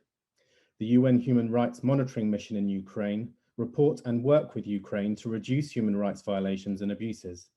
We welcome Ukraine's commitment to cooperating with international human rights institutions to take action against racially motivated hate crimes and addressing any reports of violent extremism and hate crime. We remain resolute in support of the rules-based international system, which the Russian Federation continues to flout and undermine.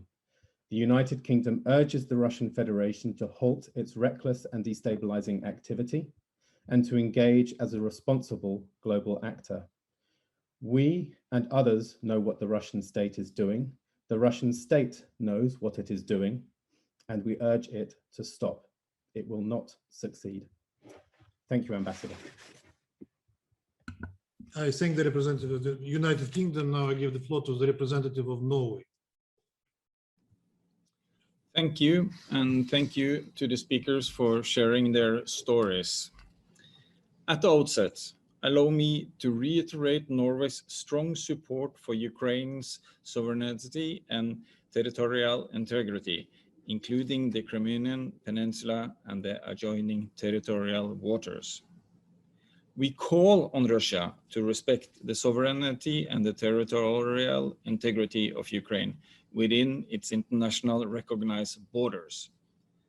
We urge Russia to uphold these fundamental principles, principles that it has itself invoked many times in the Security Council. Russia again seeks to promote its own false narrative about Ukraine. The concept paper for today's meeting is yet another example of this. We call on Russia to stop politicizing on the tragic event in Odessa. We regret this attempt to divert the attention of the international community from Russia's ongoing destabilizing activities against Ukraine. Norway does not and will not recognize Russia's illegal annexation of Crimea and the city of Sevastopol, and calls on Russia to reverse this act.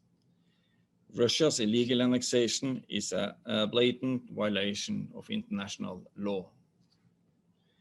Our non-recognition policy and restrictive measures against Russia will remain in place until Russia fully reverses its illegal annexation. Thank you. I thank the representative of Norway. Now I give the floor to the ambassador of Belarus.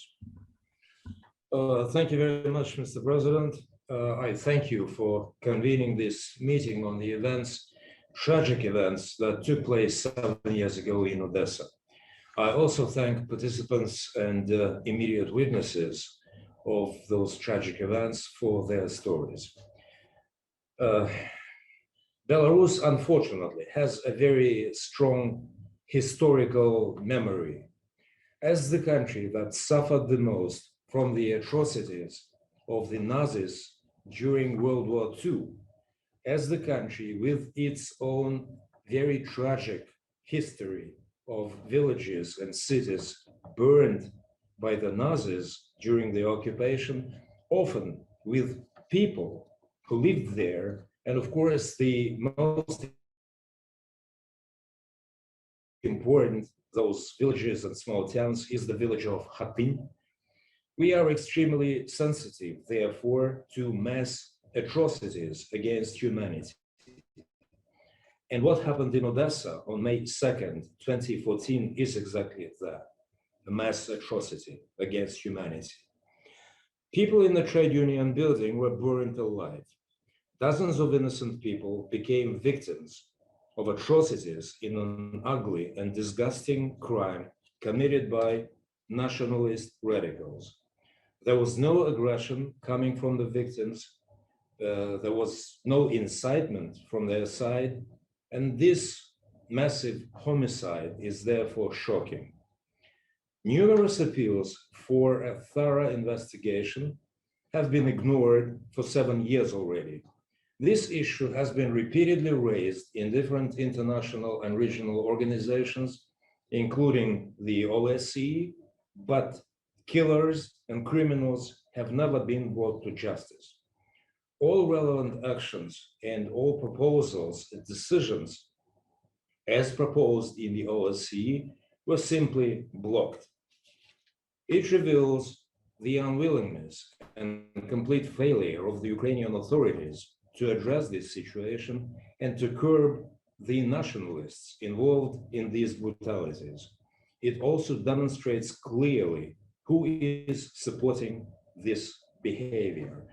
Actually, this support is evident even today at our meeting.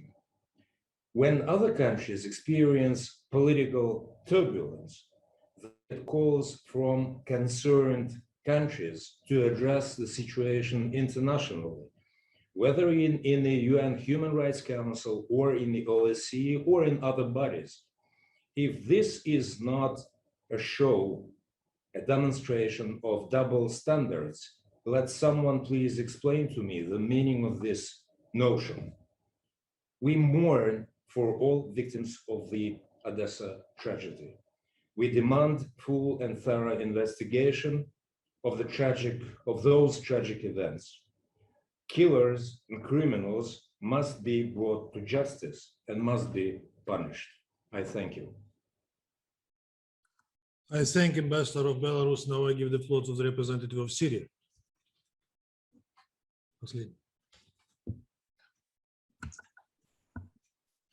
Thank you, Mr. Chair.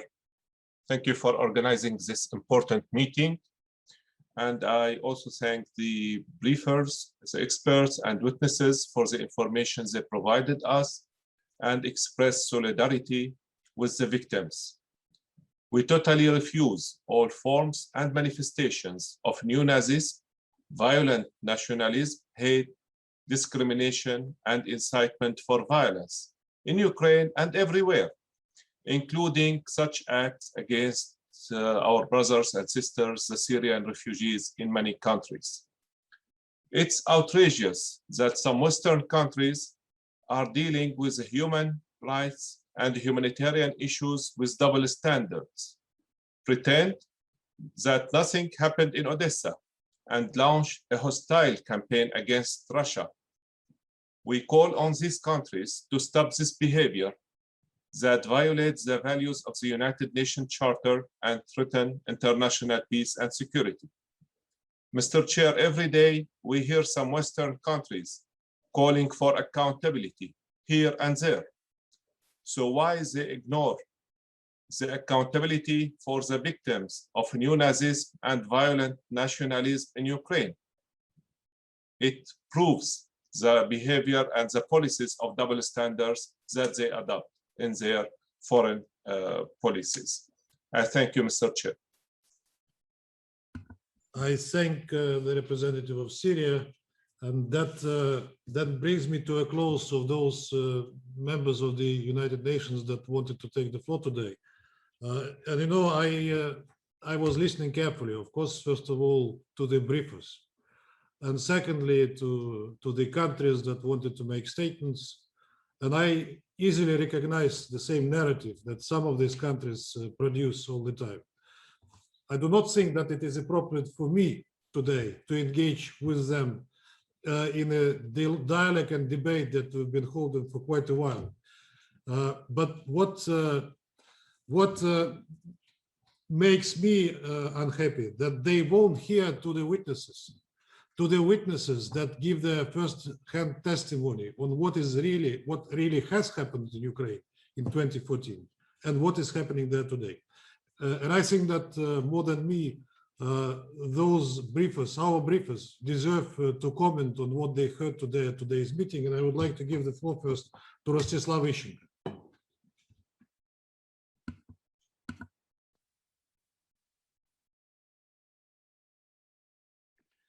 Благодарю вас, господин председатель. Thank you, Mr. Chair.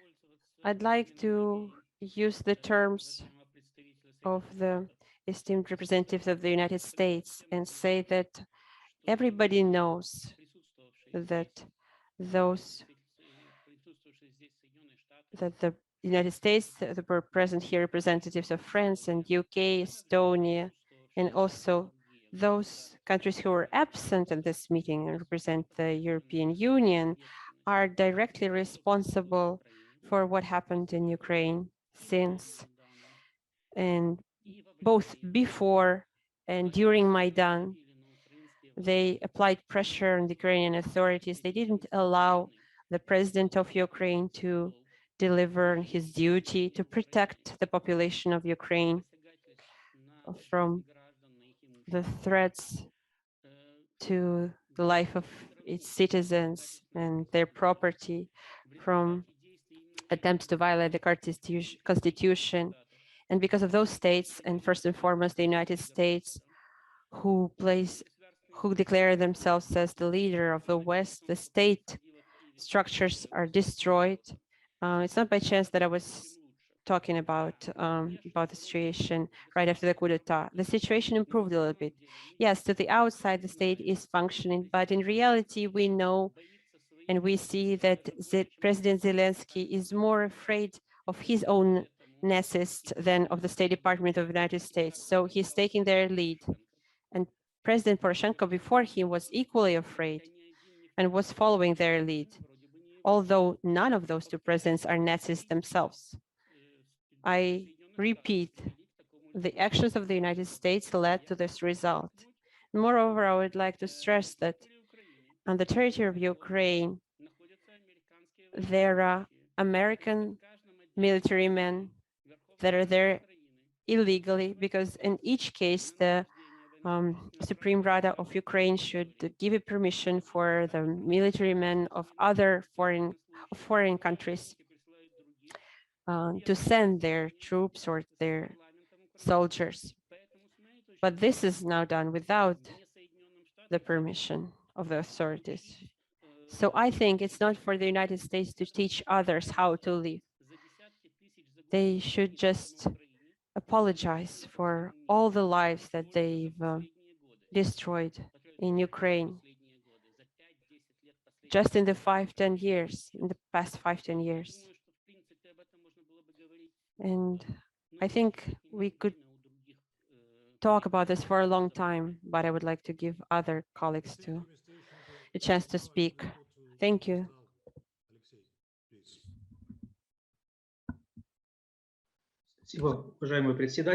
Thank you, Chair. The representative of the Estonian mission has raised a very important issue that the whole world today continues to support Ukraine. But nevertheless, I would like to say that for other representatives of other countries to hear what I'm saying, that just 2 weeks ago on the 16th, 17th, and 18th of April, in many European countries, there were demonstrations against military aggression of Ukraine, against Donbass, and against aggression by NATO. Namely, on the 16th of April, the Slovak activists, they held a meeting on the main square of the capital. There was also a demonstration against the war in Donbass in Austria, Vienna, when straight on the flag of Ukraine, they wrote, "Fascism never again." And also on the 17th of April, there was a demonstration in Athens, which gathered over 500 participants that with a slogan from Turkey to Greece, and so on and so forth, let's unite. and let's fight imperialism. Also, on the 11th of April, there was a demonstration against the intervention of the United States into the Ukrainian affairs, and namely in Donbass, namely inside of the United States on the 11th of April in New York on Times Square. So the civil position in Europe and in the United States of itself, it has changed throughout the past 7 years, and I'm surprised that the representative of Estonia doesn't know about it. And I'd like to say a couple of words about the worries that were expressed by many participants about the territorial integrity of Ukraine. I'd like to say that many accusations that one of the political parties that are fighting in Ukraine wants to destroy the Ukrainian integrity, it is unbased. When I was the deputy of the regional council on the 3rd of March of 2014, during one of the sessions of the regional council in Odessa, I have put a question about holding a referendum on establishing an autonomy within Ukraine. So I'd like to say that it was within the Ukraine, even though there was a coup d'etat.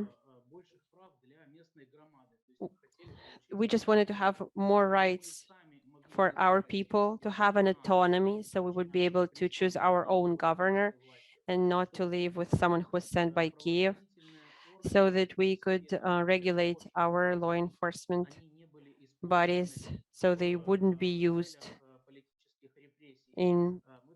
with the goals of political repression. Also, we wanted to have a right to speak Russian and use our native language, but my colleagues did not support me, and as time showed and as my personal experience showed, those fears were justified, and our region was covered in blood, along with other regions who did not support the new Kiev authorities. Thank you for your attention. To Mr. Kirichuk. Ваше превосходительство, как гражданин Украины. Chair, as a citizen of Ukraine, as a representative of a mass civil movement of Ukrainian citizens, I also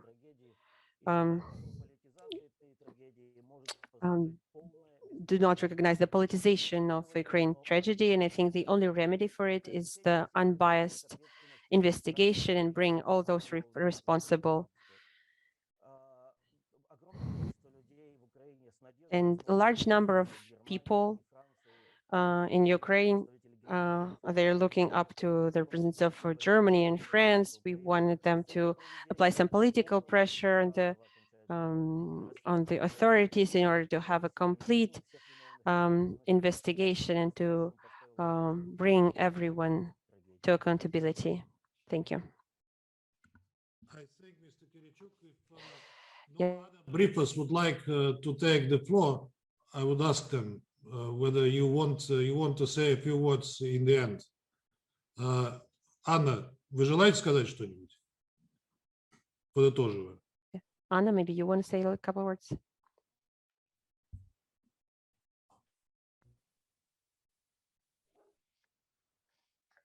Если мне позволите, я If you allow me,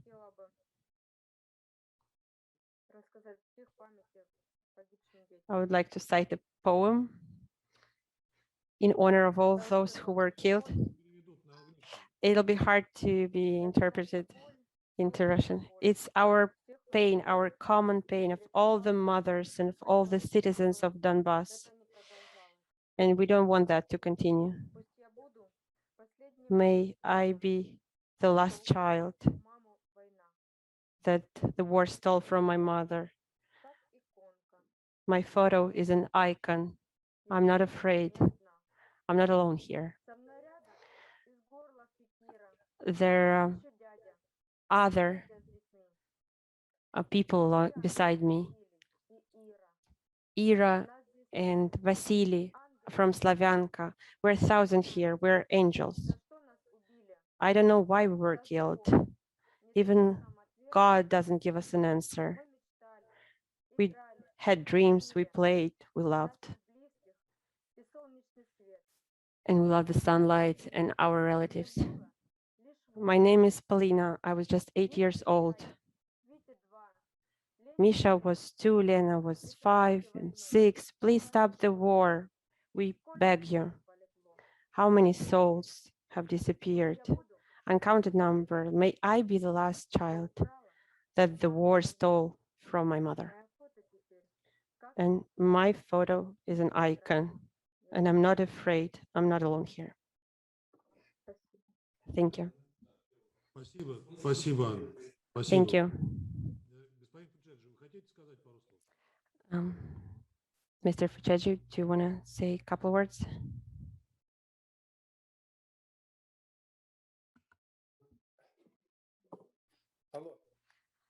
Hello?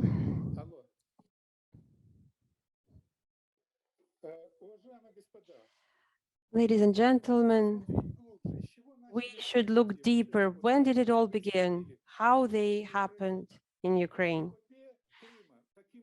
All this Crimean story, how did it happen? After Shevchenko's event, there were people who were unarmed.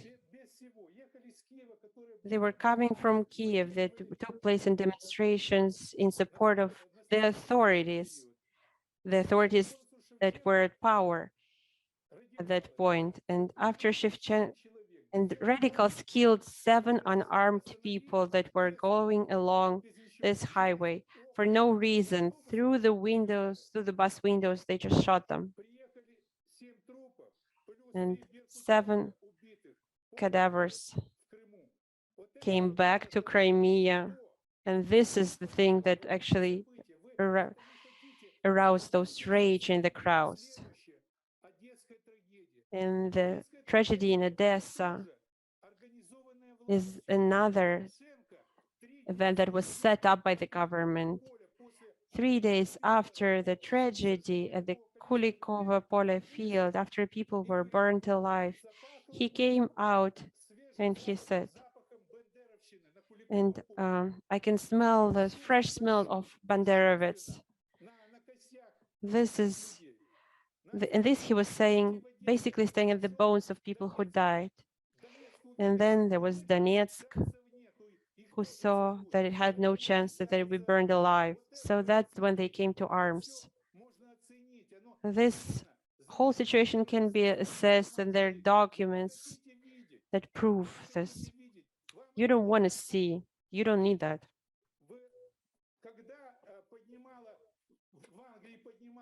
When there was this story of the UK in the referendum, on the referendum in the Republic, the Queen didn't send radicals to shoot people.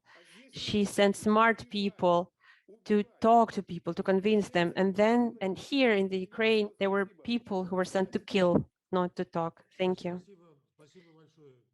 Thank you, Mr. Fuchaji. I would like to say just a few brief words, that if you listened attentively to what our briefers were saying today, a new picture of modern Ukraine might emerge in your mind. Some of you are claiming that this picture is wrong, that this is a product of the Russian propaganda. But the people that you saw today are real. They all became victims of the post-Maidan Ukraine and decided to share their experience with you today. For us in Russia, their accounts are well known.